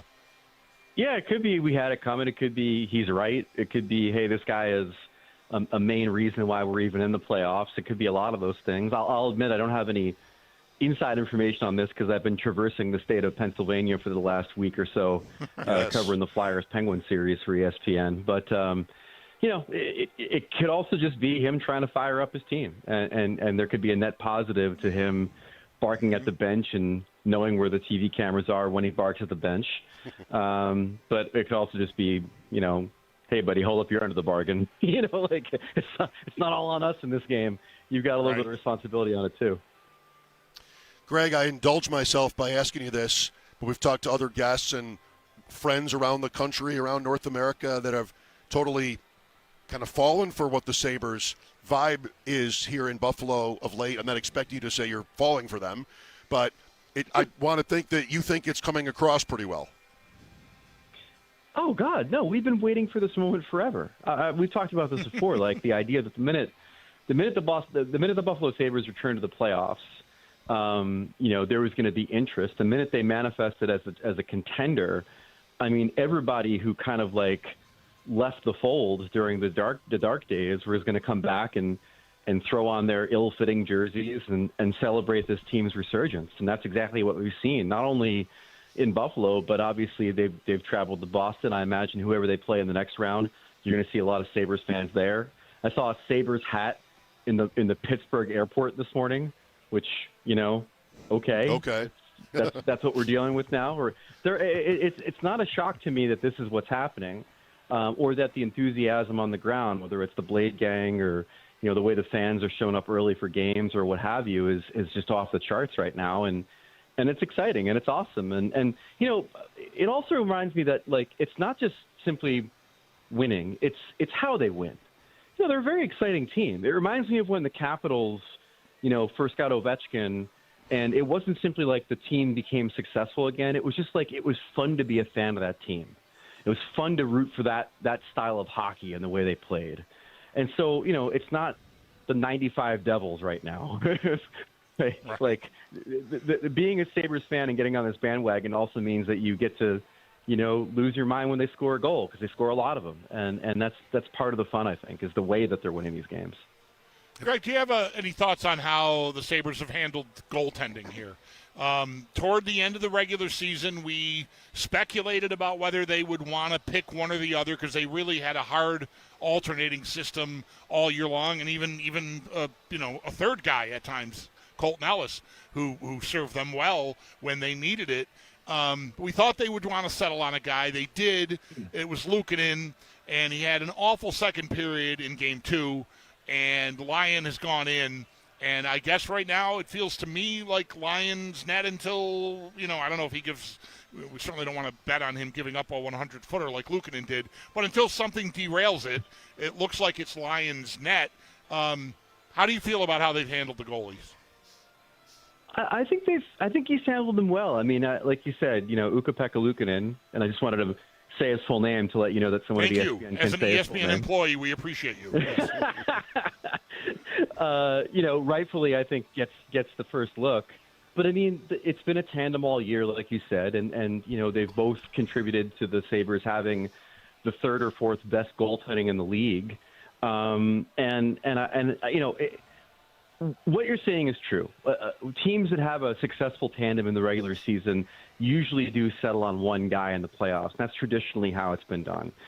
I've never really actually been a fan of that. I think it's fine to bounce back and forth and play the hot hand, and if one guy needs bailing out, you could bring in the other guy. Like I don't understand why teams are so married to the idea that you need someone to play all 7 games of the series, because frankly, a series can have a lot of roller coaster moments, and sometimes to help with those ebbs and flows, it's good to kind of change up your goalie. And if both guys can exist without ego and both guys can know that, all right, this is just going to be how it is, then I think that's a very effective way to handle things. And again, in a proactive way. Like the Edmonton Oilers have had goalie tandems over the last few years because both their goalies suck.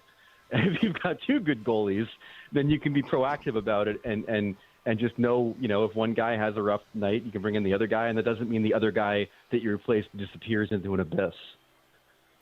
Greg, while we have you, you say you're covering the Flyers-Penguins series, Pittsburgh back in it, going home down 3-2. By the way, Bulldogs saw a Sabres hat, not in the Pittsburgh airport, but in the Bozeman, Montana airport last weekend. So your point is corroborated in that front. Yeah. That series looks like it's live again. Thoughts on Tampa, Montreal, too, 4 beauties so far? Yeah, in Philly's case, it's a young team that is not meeting the moment right now. Like, it's hard to close out a team in 4 straight. It's really hard to close out a team that has Sidney Crosby on it. They're kind of figuring that out right now. Pittsburgh's gotten better goaltending. They're finding their game. I still think the Flyers closed it out in 6. I didn't think that they were going to – I thought they'd lose last night, and they did. I kind of think going home, 2 games of understanding how you need to play to close out a series, I think they'll do it. And then this Tampa-Montreal series is fascinating because I swear, like, the Lightning have, 4 guys. And they're all playing really, really well. And when they need one of them to make a play, whether it's Kucherov or Hagel or Vasilevsky, you get a play out of them. And, Montreal's good, and they're very talented, and it wouldn't shock me to see them win this series. But that rally in Game 4 was such a declarative statement for the Lightning that, hey, this is our rink. This is what we do. You guys are the playoff newbies. We've done this before. We've got guys that have lifted the cup multiple times, and that was just a really, really impressive win. And I think it kind of set them on the right course this series. I think Tampa's gotten better as the series has gone on, and I don't know if you can say the same for Montreal.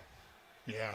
But back to Philly-Pittsburgh, the worst sign for Philadelphia's perspective anyway about last night's game is that it was entertaining. Right? Because the first couple games of that series, I mean, if it was Game 1 or Game 2, I know midway through the second period, Pittsburgh had 4 shots or something. Yeah. It was just wow. I mean, I didn't know Philly was capable of playing that much of a buckle-down defensive game, but they did not find it last night. There was a lot more action in that game than I'm sure they wanted. They're actually a pretty stout defensive team. They're one of the best defensive teams in the league after the Olympic break. Tocchet had them playing really well, sometimes to the detriment of their offense.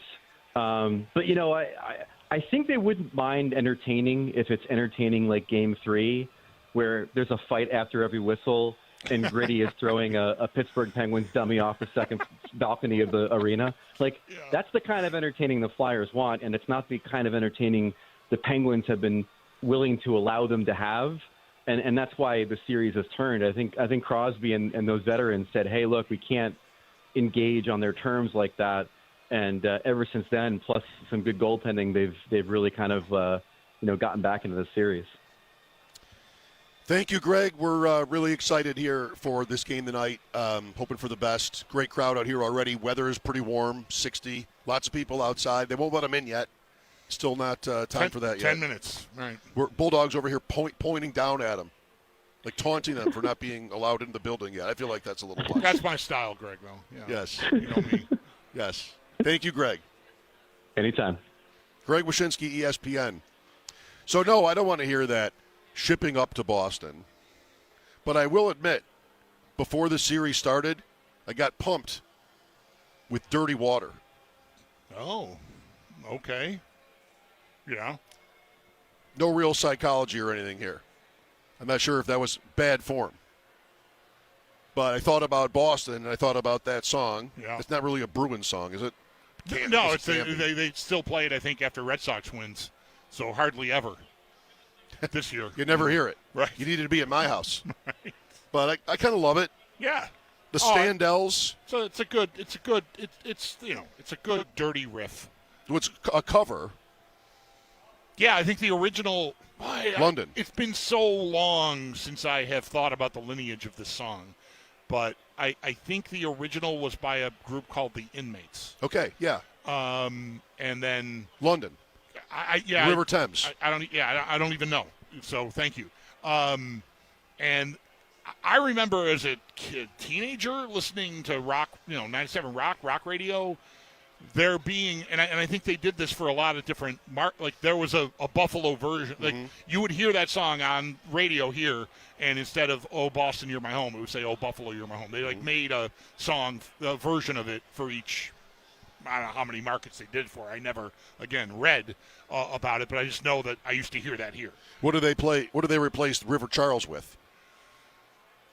I don't think they replaced it with anything. I think it's still the same. I think Really? all they did was insert Buffalo instead of Boston. Can't stop there. Or like Cleveland. You got to get the river right. Yeah, I think. I don't think they did. I could be wrong, but I don't remember hearing. I don't remember hearing by the banks of the river. No, I don't think it works. Lake Erie. No, it could have happened. Somebody out there, as old as me, remembers this. Correct me, because I don't remember hearing any. I thought the river was still the same as the original song. Okay. And all they did was stick Buffalo in, but I don't know for sure. Cheap. Yeah, right. Easy edit. Man, Tampa Bay. I was feeling it 2-0 Montreal game 4. It looked good. I want that. Hagel, though, that guy. I got to tell you, I am really tied up in knots about it. I don't know what I want there. On one hand, I sort of feel like Tampa might be, like Greg was saying, they're getting into form, right? They're Tampa. I also kind of feel like they might be. They could run out of gas. Like they're not stocked with really young guys, and so I sort of think on one hand maybe they're desirable.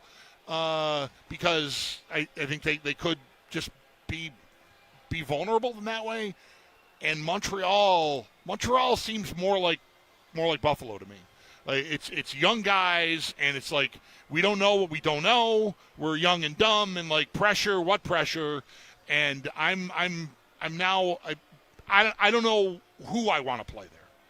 Which is fine because we shouldn't spend too much time speculating about who we want to play there. No. Until this is over, I suppose. It's another thing you can choose not to worry about at all.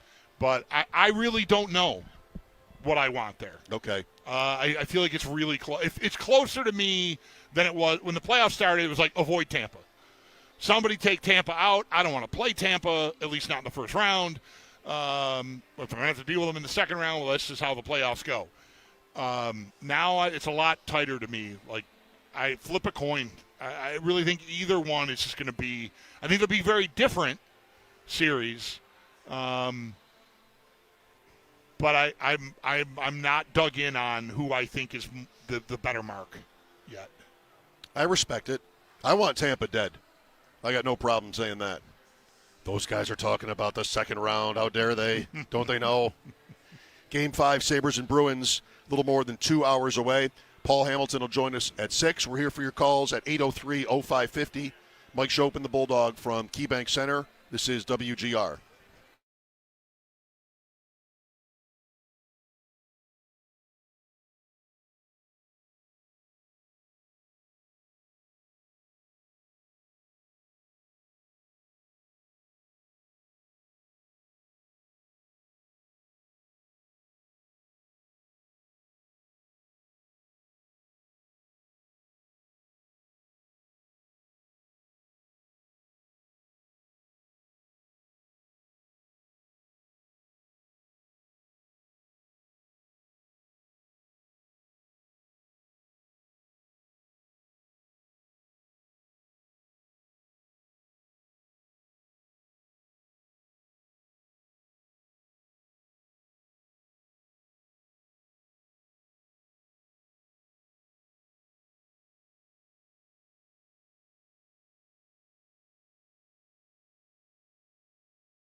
Half hours, the Buffalo Sabres are back on home ice for Game 5. They're hosting the Bruins.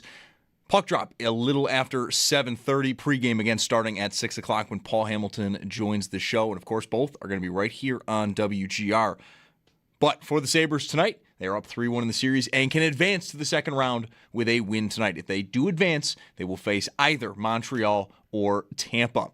For the morning skate, it does appear there's going to be no changes for the Sabres from the lineup. Alex Line also, again, looks to get the start in net.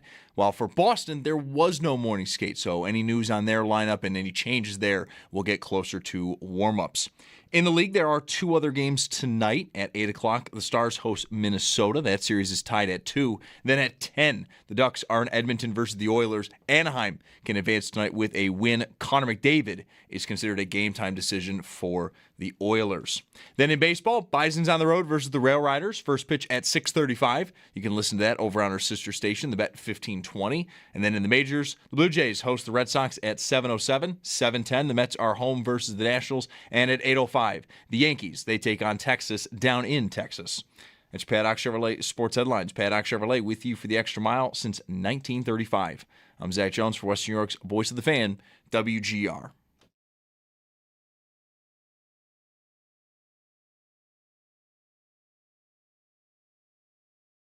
At this point in the series, you have to say that Lindholm, Pasternak, and Geekie aren't doing what they should be doing as a trio against the Sabres. You know, they're getting crushed in puck possession. They're not producing all that much insofar as, like, expected goals of 5-on-5. They're getting run out of the series right now. So, like, spread the wealth. They should probably break up that line, you know, move Lindholm somewhere else or maybe Geekie somewhere else. And then, like you said, I mean, if we're going to believe the premise that the Bruins are at a complete talent deficit in this series, well, then don't put all your talent on one line.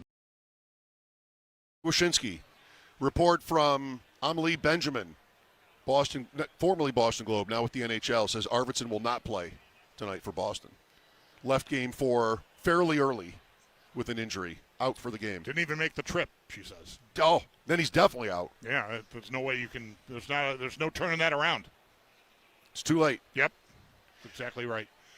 Yes. I'm told by Cool Hand Luke 716 on the social media machine that used to be known as Twitter. Also formerly of the Boston Globe, now with the NHL. Down on the banks of the Niagara River is what they used to say in the Buffalo version of of that song. Good.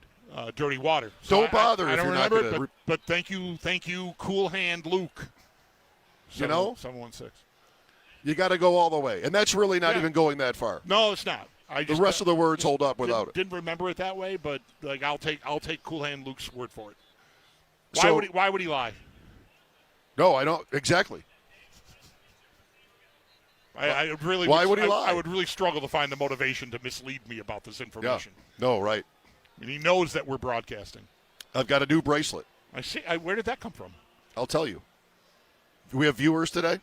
There. Yeah, we do. Yeah. There's my new bracelet. Check this out. Was that my friend Suzanne Taylor that gave you Our that? friend Suzanne Taylor. Our friend is the way to say that. I apologize. I mentioned her last week and she didn't know it. She hadn't heard it, and that really hurt me because I asked her if she heard her name, and she said no. Darn. I mean, you think there it is again. You think we have an audience? Yeah. Right. Here's a huge Sabres fan. Didn't even hear secondhand about it. But I've only been to one game where the Sabres clinched a series, and that was 2001. And I only went to that game after they got way ahead. Because I didn't want to be in there and watch them lose. Mm-hmm. That's the kind of fan I am. Right. That was Game 6 against Philadelphia. They would have gone back to Philadelphia for Game 7 had they lost. They won 8-0. And so I mentioned Suzanne because it was she that I reached out to, like, I'm coming down. And I watched the second 2 periods with her. All right. Which were a blast. Nothing better. Some people like close games. I like a blowout. I want 8-0 again. I want 6-1 again. Like, just let me enjoy it. Yeah. I hear you. I hear you. You can't know when the dramatic game is unfolding. You're going to get what we got in Game 1, but that's such a rush. But yeah, putting your feet up is pretty good. Like Sunday Love to put my feet up. You know. So she just walked by and gave me this bracelet, which says Sabres 25-26. And every game is another little bead. and the reds are wins, and the blacks are losses. That's why you have for the whole season. The whole season. Wow. So if you went, I wish I had run into Suzanne. I like that. So it starts with 3 black beats, 3 losses, right? Right. Okay. And maybe she used gray for overtime losses. There are grays. Okay. I think that's what happened here. All right. And then 10 wins, right? And then all kinds of red. Wow. So I'm like, oh, that's really cool. She's like, take it. So she might have a bunch of these. If you see her tonight, all right. Maybe she's got a whole stock of bracelets. I'm gonna go find her. I have like a, I don't know, is this like a sleeve of bracelets? Things one's from Costa Rica. These other things my wife made, and I wear them all You're the already time. a bracelet guy. I'm already a bracelet guy. I guess I can't say that I am. Yeah. Josh Norris. So Arvidsson is a no for Boston. Didn't make the trip, you say. Norris is able to play? I believe so. Like Lindy, I think said all 3 guys that there was any question about are available. And all I know on that, and we'll get more on this in about 25 minutes or so when Paul Hamilton joins us to kick off extended pregame coverage. I just saw him. You just saw Paul? Yes. Great. So he's here. He tweeted no lineup changes. Same line, same deep pair. So no. Yeah, I mean, it's really tricky. Like we were talking with Greg Washinsky, on pregame was that Thursday? We were out at the place in Hamburg Tap Room. Before Game 3. And we're talking to Paul. I said, well, it's too bad that they couldn't get Oslin back and still have Norris because I don't feel like you're really getting an improvement here. At best, maybe it's lateral. But, to have Norris and then pile Oslin in on top of that, okay, I've got my whole team back now. And not only did Oslin improve their performance, we're at a point now where it's like Krebs is playing so well. Like that was always the spot, Krebs, to me, like a month ago, 2 weeks ago, before Game 1. Maybe they put Benson back up there and put Oslin in with Norris and Doan, and there's my playoff lineup. I'm always ready to pull Krebs out of there and elevate Benson. And Krebs has been dynamite for them. Forechecking on that line, he does all the dirty stuff for that line, or at least some of the dirty stuff for that line. And playmaking. And he's been excellent. You can't displace him anymore. And so now you're at a point where okay, do I want to put Josh Norris in as my 4th line center? He's a good defensive player. There could be a fit there, but I don't know if they're just being extra careful with him, because they don't really have a spot for him, his game. So they're staying with Kozak there, and I want to say I respect it. I mean, me too. I think, but it is really peculiar that you would have your highest paid forward available, and just, you know what? When does that happen? The rookie's better. I mean, we're just gonna roll with that. And not find a spot for him. Yeah, I mean, it's stunning. It's a little bit cute, highest paid, because he's not their best player. He has never been their best player. But, I mean, point taken. I mean, he is what he is. Yeah, they inherited that contract. And they also didn't give him that contract. They didn't decide to make him, but they decided to acquire him. And so here he is. And I really was expecting more. I thought he might have been the key to the whole thing, to me. Yeah. And to have Oslin step in like he has, and be I'm here. I'm watching all these games all year long, even before they got hot. And I certainly have liked Oslin. I've been high on Oslin, and I'm excited for the future. I did not expect him to show up and be a difference maker in the playoffs. At what? How old is he? 22. 20. 20? Isn't he? I think 20. I just did not see that coming. I can't name all the ages. So that's really impressive. The fact that you've got a guy that there's no question. You can argue about whether or not, and I'll listen to it. You could put Norris in Kozak's spot. I mean, he's a way more accomplished NHL player than Tyson Kozak is. 22. Okay, I was right. You're right. So, you could argue that. I would listen to that. That's not a no-brainer. But what is a no-brainer, which I don't even think you can even try to argue, is that he should get his spot back because Oslin's been that good. Just no. And that was on the road, too, for whatever it's worth. You know, like that's Boston should be able to get the matchups they want, and that line was dynamite. Benson is 20. Okay. How old is Linus Omar? You're redeemed. I don't know, but I saw that he retired today. It was still. Did it stay Linus, or did it go to Linus? I don't know. Whatever happened there. Great moments in Sabres drought history, having a Linus Omark and a Linus Olmark. I mean, we really tried. He's 39, by the way. All right. And has apparently retired. Did not score a goal for the Sabres, but did have 2 assists. Linus Omark. Well, they can never take that away from him. Then. I'll speak for myself. We wish him well. McDavid is hurt. He's been hurt all series, I think, has been the vibe there. But now, today they're talking about game time decision tonight. So that's tough. And that'll be that's late. There's a middle game and a late game. Dallas. Yeah, 8:00 is Dallas in Minnesota. Edmonton's at 10. 10. Yeah. Okay. Buffalo, by the way, and Edmonton, TNT. Dallas, ESPN 2. Okay. So both partners are in play tonight. Yep. So Travis Yost wrote that he thought Edmonton's failures on defense are maybe the most surprising thing of the playoffs so far. I'm running that hockey pool. You're in it, and you want to have a chance to win, probably a little bit contrarian. We always did that with the NCAA tournament too, and then just the 1 seeds kept winning every game, so that really didn't pan out. But with the hockey playoffs, I certainly play it that way. And I found my way to Ottawa. That didn't happen at all. Right. But Utah, Philadelphia, I have those teams. And then Edmonton, and that's one where I never would have not picked Edmonton in that series. I just never would have not picked them.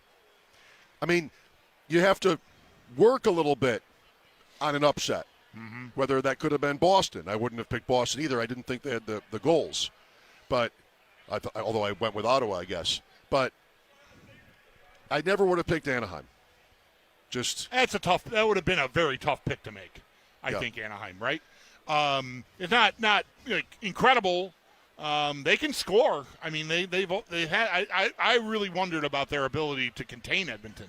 But if Edmonton is containing themselves because they're hurt, or at least McDavid's hurt, that's a great start. And they're, not surprisingly, onto Connor Ingram as goal. And the randomness of goalies, you can give me the whole speech. I mean, that team, to trade for Tristan Jarry as okay, this is our lifeline. We're gonna try this. I mean, it's just I don't know. I'm now rooting for them to lose, not because I have it in for McDavid or anything. I just think the drama around that now will be insane in the summer. Well, if they go out in the first round and he doesn't even play tonight, I don't know, man. Like, it just, you can easily say, it was an injury, but he didn't sign a long-term deal there last offseason. Like, the whole thing, I just think the machine is going to really work overtime on what is Edmonton. Are they going to do something? When you get a prediction wrong, you sit there and stare at it and feel like, well, what did I miss? And I think with the Oilers, it would be that they weren't really that good anyway. I know Anaheim with the shootouts and everything, but it wasn't like they were. I didn't want to pick anybody from that division in this pool. Okay. I don't think I did. I think I picked – I've got Utah and Colorado in the West and Buffalo and Tampa, which was dumb. I did this on a plane. It's okay. But one of those two teams is going to be out. But I didn't spread it out. So I'm getting killed. But I'm, in the long game. But the Tampa was a misstep. But you're having a great time. Sure. But my point is, in the West, I had no belief in anybody out there. Well, in the Pacific. As I was saying, it wasn't like they were good. Whatever you want to say about how lucky Anaheim was or something, come on. Oilers were only this. And with Florida, everybody talked about how they were exhausted. Right. Well, they played the same number of games. Edmonton, the last 2 years, they didn't have the third year that Florida had, but still. Yeah, no, it's a lot. So they would have the same logic. Yeah. That they just didn't win. Right. But it's not over yet. They can score. I have McDavid and Draisaitl because of what the ceiling looks like. Not over. Yeah. Sabres and Bruins game 5 tonight here at KeyBank Center. Paul Hamilton is around, and maybe he'll even sit with us. We'll see. We'll have him on at 6, wherever he is, and lots of pregame stuff for you. Victor Arvidsson reportedly inactive, won't play for Boston tonight. You saw somewhere, didn't even travel. Same reporter that you mentioned had that. He did not make the trip. Okay. We'll take a break from KeyBank Center. Mike Schopp and the Bulldog, WGR.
Bruins Game 5 tonight. 7:30 or maybe 7:40, somewhere in there. 7:40, I would bet. Yeah, I'm an authority on this. I don't really know. John Garrett died. Yeah, I saw that. He was an NHL goalie for many years, and then in the Sportsnet He world was a for staple many more on years. the CBC, the late game. CBC. The late game out west. Yeah, almost every Saturday. And there's a pocket in my life where I'm on the radio already, and that's my Saturday night. Like every night, the hockey, Coach's Corner, the hot satellite hot stove, right? Jim Kelly used to be on that occasionally. Like Saturday night, Hockey Night in Canada, must see both ends of it. And so I got a lot of John Garrett. Scott Oak. Yeah, out there. After Hours, yeah. He's retiring too. Well, I'm sorry. John Garrett has passed away, but Scott Oak is leaving broadcasting. He's retiring after the season. I got to get to know all these guys again. Yeah, I know, right? There's still a lot of familiar. Well, they're retiring, some of them, and passing away, sadly. So, yeah. Fans filing in. We'll talk to Paul Hamilton here shortly. If you missed Greg Washinsky or Sal Capacio for that matter, check them out on the Odyssey app. Mike Schopp and the Bulldog, WGR.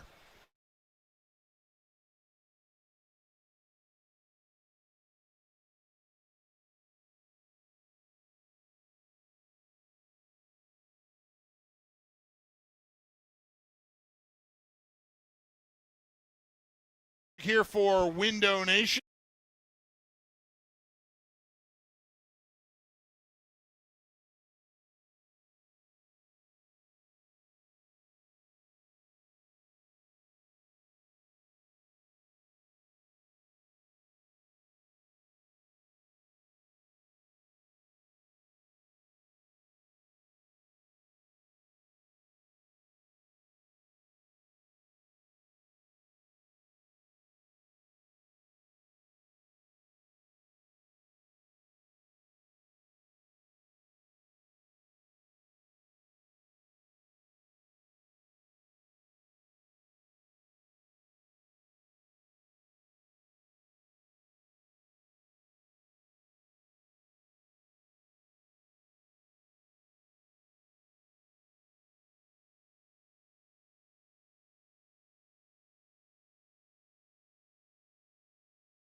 And we'll join the show as we get ready for Game 5. The Sabres return to home ice and lead the Bruins 3-1. Puck drop a little after 7:30, and of course, both pregame and the game will be right here on WGR. With that 3-1 series lead, the Sabres can move on to the second round with a win tonight, and if they can get that done, they will face either Montreal or Tampa. Now to some lineup notes for the Sabres. No changes are expected per the morning skate. Alex Line also expected to start in net, while for Boston, there are some changes. Victor Arvidsson is out after leaving Game 4 with an injury, and former Sabre Henry Jokiharju, he goes into the lineup for Jordan Harris. There are 2 other games tonight on the schedule. At 8, the Sabres host Minnesota. That series is tied at 2. Then at 10, the Ducks are in Edmonton versus the Oilers. Anaheim can advance tonight with a win, and Connor McDavid is considered a game-time decision. Coming down in just the last few minutes, ESPN's Pete Thamel is reporting that the NCAA tournament is in the final steps to expand to 76 teams in both the men's and women's tournaments. It's not official yet, but it is expected to be finalized here within the next few weeks. And then in baseball, Bison's on the road versus the Rail Riders. First pitch in just about a half hour at 6:35. You can listen to that game on our sister station, the Bet 1520. It's your Paddock Chevrolet Sports Update. Paddock Chevrolet with you for the extra mile since 1935. I'm Zach Jones for Western New York's Voice of the Fan, WGR.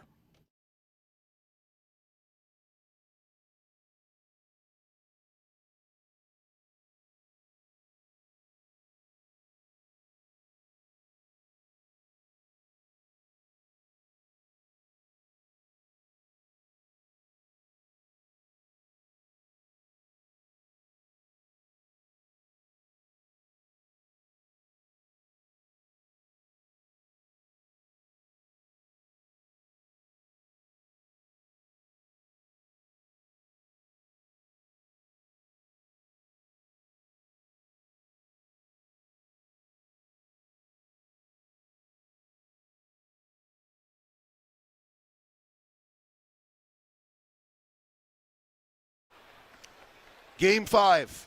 I just noticed that clip. You're probably laughing about something else. I am, I'll tell you in a second. Whoever it is talking there, it's like, you got to get some momentum going into the playoffs. Really, that doesn't matter at all. You hear that? It's in the open we just played. What matters is tonight. Yeah. The Sabres lead the Bruins 3-1, hosting Game 5 here at KeyBank Center. Mike Schopp and the Bulldog with Paul Hamilton on the 100 level. Paul gracing us with his presence. It is the playoffs. We're in here with Paul. You know it's big. Fans are in here, and thus I just had the a guy was walking by with his significant other, and I was staring at them mostly because I was staring. The guy was holding a can of Sierra Nevada hazy IPA, and I was just like watching I was like a wolf watching an elk cross the plain, watching this beer walk past me. It's like, oh, that's going to be so good. You can take him out of the West, but you can't take the West out of him. It's going to be so good in a little while. But don't you think it'd be good? It's 6 o'clock. Shouldn't we be able to have beer Sabres by now? It's 6 o'clock. We don't have far to go. I can wait. I can wait. The waiting will work for me. It'll be fine. Yeah. Anyway, we're here, and it's glorious. And Paul is nice enough to stop by and join us for his pregame leadoff here. So I don't know, Paul. You were in the room. You just talked to Marco Sturm. I mean, what's your vibe? What are the vibes like? Well, Marco Sturm knows you got nothing to hold back. He said we were not going to practice yesterday, and we did. He goes, there were a lot of upset people. He did not use the word upset.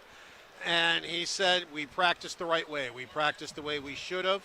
And he said he feels the Bruins are as ready as they're going to be. Former Sabre Henry Jokiharju will be playing his first game of the series for Harris. Interesting. And Arvidsson did not even make the trip, so he will not be playing for the Bruins Sabres. All the same. I had seen yesterday that Arvidsson and Zadorov were both lumped in together as being somewhat in question, and I didn't know that there was anything up with Zadorov. Maybe he didn't practice, but actually he sat at the podium and talked. Nobody asked him about the incident, but whatever. Yeah. He's fine. Okay. He's ready to go. All right, our spotlight look at tonight's opponent, the Boston Bruins, same as the previous 4 games, is brought to you by Tullamore Dew Irish Whiskey. When it's game time, it's Tully time. We've gotten to know them pretty well. We might not need to know much about them for much longer. We'll see what happens tonight.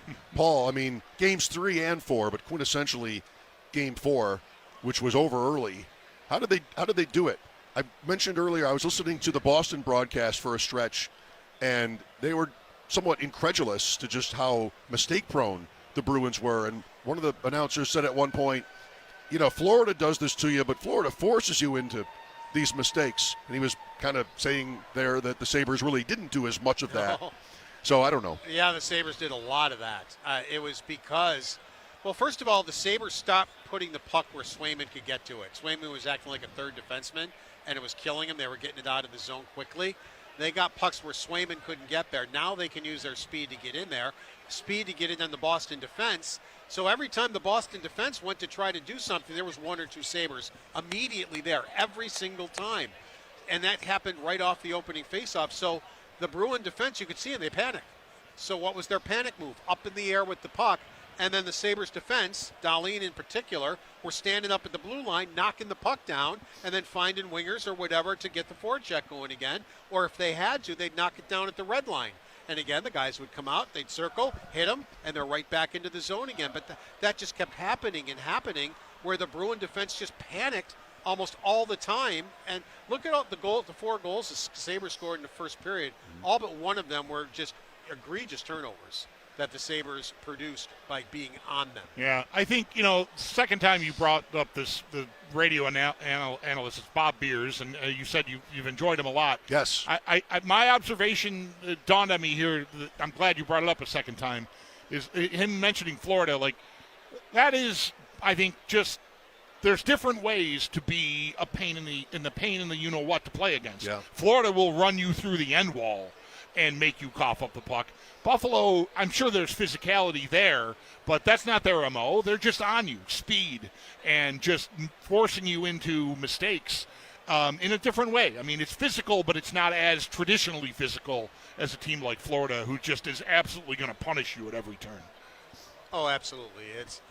And the Bruins, the only way they can win the game is if they can turn it around and get on the Buffalo defense. I mean, Lindy talked about, well, yeah, they can maybe bring an extra guy into the rush. The Sabres would love that, because now you're playing Sabre hockey. If you start doing that, it's going to get into a back-and-forth race, and the Sabres will win that every time with the Boston Bruins. So the Sabres would love it if the Bruins did that. It's not surprising anymore, is it, Paul? These guys keep rolling. No. I mean, it's comebacks. It's game 4 turns into a rout. Goaltending's there. Go to the other guy. Goaltending's there. I mean, got Norris on the sidelines, seemingly maybe available, but yeah, we're good. And they do it without the power play. They're doing it with Dahlin not being their best defenseman. They're doing it when if I would have said before the series, Dahlin's not playing real well. They have no power play goals.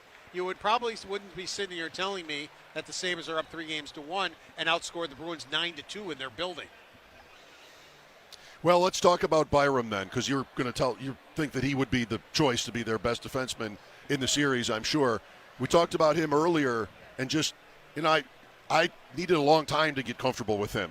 But not to take credit away from him, this year, Samuelson, the way I would describe it, emerging like this and just sort of locking in with Dahlin, sort of maybe that takes pressure off, and you've got a first overall pick anyway in Power, who has been a good fit with him, and then you end up with 2 units that you really don't even have to worry about.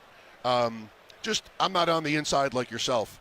How do you describe Byram's path here as a Sabre? I agree with you. I mean, first it's Samuelson and Dahlin, and Samuelson came a long way this year, absolutely, to become, at many nights, their best defenseman.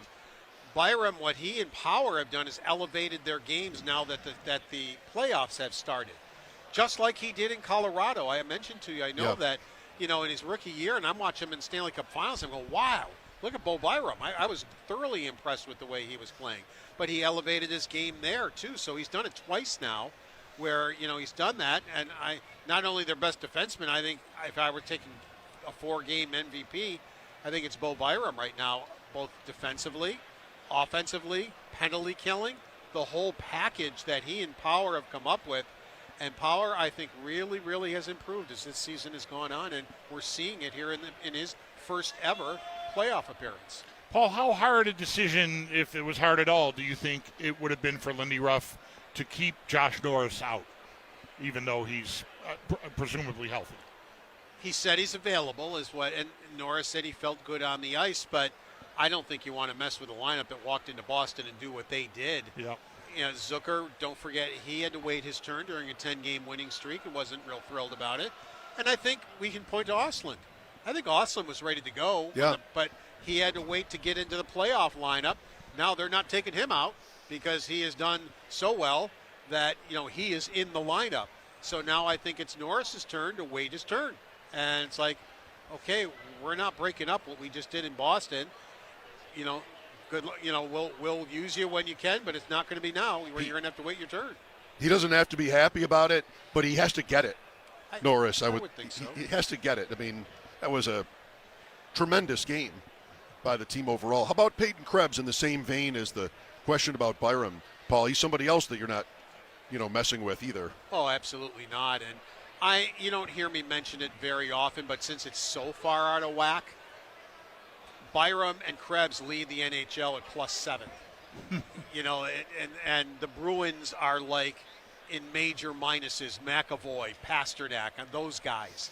And as I said, that's the only reason I bring it up, because plus-minus to me is one of the lesser stats that you can come up with. But this being the way they have played, I think in this case with Krebs and with Byram and with Powers +6 and Tuck I think is +6, you get all those guys together. I think it really is showing how they're playing. It really is something, Krebs. I think you and I talked about this yesterday, Paul, that he's always the guy when I'm thinking about Ostlund coming back. But, I'm talking before the playoffs, right? Like, what am I doing with my lineup? Well, you can probably move Benson up to the top line and put Ostlund in with Doan and Norris, and Krebs skin center the fourth line, I guess. Like that's me 2 weeks ago. Now it's just like, don't you dare touch Peyton Krebs. It really is something how some guys just, I don't know if there's some luck involved or what, but like for him to just be such a staple there now. I mean, he has been everywhere in this lineup, and he's been asked to do every job except for the one that he probably at the age of 18 when he was drafted thought he was going to be doing in the NHL, which is producing offense and being a top 6 forward, and here he is. Guys, I don't know if you agree. I think it's simply the kid has gotten his confidence back offensively. I think with the jobs he was asked to do, maybe he lost some of his confidence that he had before he was drafted in an offensive vein, and he has just clicked with Tuck and Thompson. Or sometimes it was Doan and Thompson. Mm-hmm. But he just seems to have settled in there, refound his offensive game, and is not as dangerous as those guys, but every bit as important, I think would be the word, to that line as those guys are. Well, it hasn't happened that many times, certainly in the last couple of decades where the Sabres have clinched a playoff series at home. It hasn't happened at all since 2007. Before that, 2001. Don't have to tell you what it means and also just how wired the fans are for this. I'm old enough to remember when they used to clinch series on a fairly regular basis. It was a while ago. I'm not. If you're 20 years I know. If you're 20 years old or 20 to 22 years old, you have no idea what we're talking about here unless you just opened a history book or your computer. And you also probably don't know how rare it is for a Buffalo Sabres team to go into Boston and just punk them. I mean, even in the regular season, I'm sure there have been your share of crooked scores. And I looked at the playoff history. There's some in the high-scoring 80s. There were some pretty wild scores. But I don't know. I just never, as much as I wanted the Sabres to play the Bruins in this series, I never imagined a game that would feel like the closeout game in 2001 against Philly. And that's basically what Sunday felt like. It was a very similar time, I got this, I'm home free. And that's just not something I'm conditioned as a Buffalo fan to expect going to Boston. Especially, the Sabres, I think, have taken 2 of the last 3 series against the Bruins, but I believe that's the only 2 series they've won against them. That's right. I think the Bruins have 6 wins and the Sabres have 2. Right, 93, 99. 4 of their 10 occasions to clinch playoff series at home, any round, were before 1984. I remember 83 barely, not the 3 in the 70s, but then you had 4 in the 90s, 2 in the 99 run, 01 Philadelphia, and then the Islanders, which was not even that, for me, satisfying, because that was supposed to be easier. Yeah. And I also was frustratedly roaming outside trying to meet up with people that were not replying to my Back in the day when you had to inquiries. stand outside and wait in line for tickets. Remember that? When you had to put picture tents and stay out there for a day or two to get tickets? I know that from the Bills. Those were days. A couple times with the Bills, dabbling in some of that. So, all right, we'll let you go, Paul. Thanks, guys. Thank you. There he goes. Yep.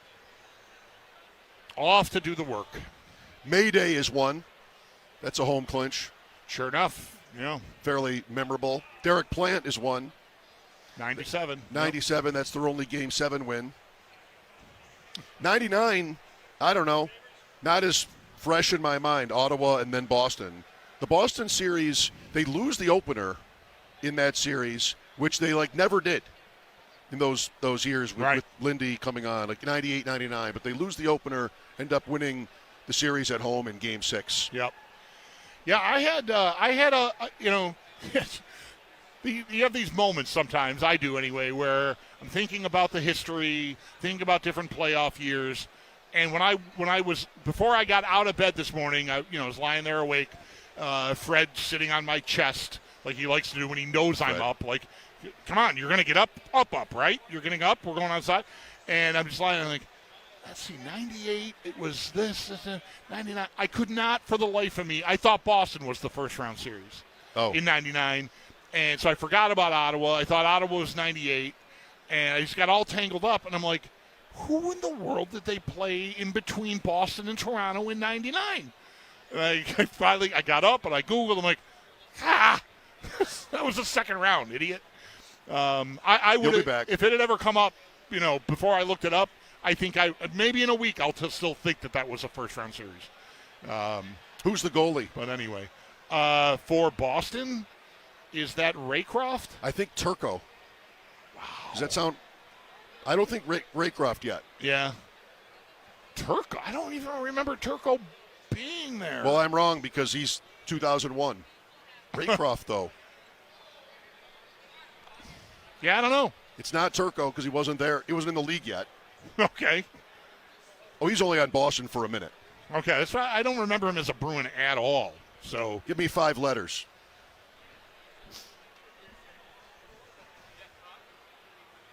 That doesn't help me. I can't count. Wait, give you 5 letters. I thought you had the name. Defoe. Defoe. Byron Defoe. 5 letters, so it's a push. Okay. That's my rule. Yeah, no, you're good. Yeah. It's not wrong. Yeah. Because they have the same number of letters. No, yeah. You're going to if you think you're giving me a hint when you say how many letters are in I guess I just wanted to say it out loud. I am not going to be able to help you there. No. Let's do the rest of these. I'm not sure my laptop is working fast enough. Home clinchers. 07 has got to be DiPietro. They did maybe not. He was hurt or something. Dublowitz. There was a game where he didn't play. Yeah. But he's got to be in net for the end of that series. 01 Philly is Czechmanic. Roman Czechmanic, yeah. Who undoubtedly gets pulled since they gave up 8 goals. Yeah, I would think, yeah. 99 Boston, Defoe, 5-letter Defoe, they called him. Ottawa at 99. That's Tugnut. No, wait, Ottawa in 99. Sorry, that's 97. I rushed that. I was waiting for you to say Ottawa because I'm like, ready with Tugnut. 99 Ottawa is... I can see him. Number 1. Yeah. Maybe. Damian Rhodes. Damian Rhodes. That's who I think it is, too. I don't get the last name, but yeah. That's who I think it is, too. I hope that's right. Huh. Damian Rhodes and Tugnut. They each played 2. Okay. All right. Tugnut's 97. Andy Moog is Mayday. That's hard to forget. 83 Canadians. Home clinchers. 83 Canadians. Could be Dennis Herron. You like it? Yeah, I don't think 70? I don't think it's Dennis Herron. I think he's too early. That's too late for him. It's a year late. Okay. Wow, look at me. Look at you. What a guess. What do you think of 70 is a guess? I like it. 83 Sabres. We remember Sauve. Sevenly, Wamsley and 70 shared the net, but Wamsley started all three. So Wamsley would be the answer. Okay. All losses. And then the 70s, you got 3 series in the 70s they clinched. Rangers in 78. Davidson. Yeah, I would think, yeah. He's the goalie in that era, I think, yeah. 79, they're in the finals with Davidson. And right. They went on a run. I remember them beating Montreal in that run. Losing to Montreal. Oh, in 78. I think, yeah. No, they lost. They lost the 79 finals to Montreal. Okay, all right. 76 Blues is that Staniowski. Right. Like stood on his head stuff. Almost stole the series. Eddie Staniowski, yep. And 75 Chicago. Only one. That's Tony Esposito, and Kenny Dryden would have been 75 Montreal, right? Not a home clinch. Oh, not a home clinch, right. Sorry, yeah, I forgot the assignment. They won that series in Montreal in, 6? Apparently. I think it was 6, yeah. That's your series. Could not have been 5. I mean, would have been here. It's my series, but I mean, you know this. Like I thought the first time we talked about it on the radio, my memory was that Danny Gare's overtime goal won them the series, and it was the game winner in Game 1. So I was 10.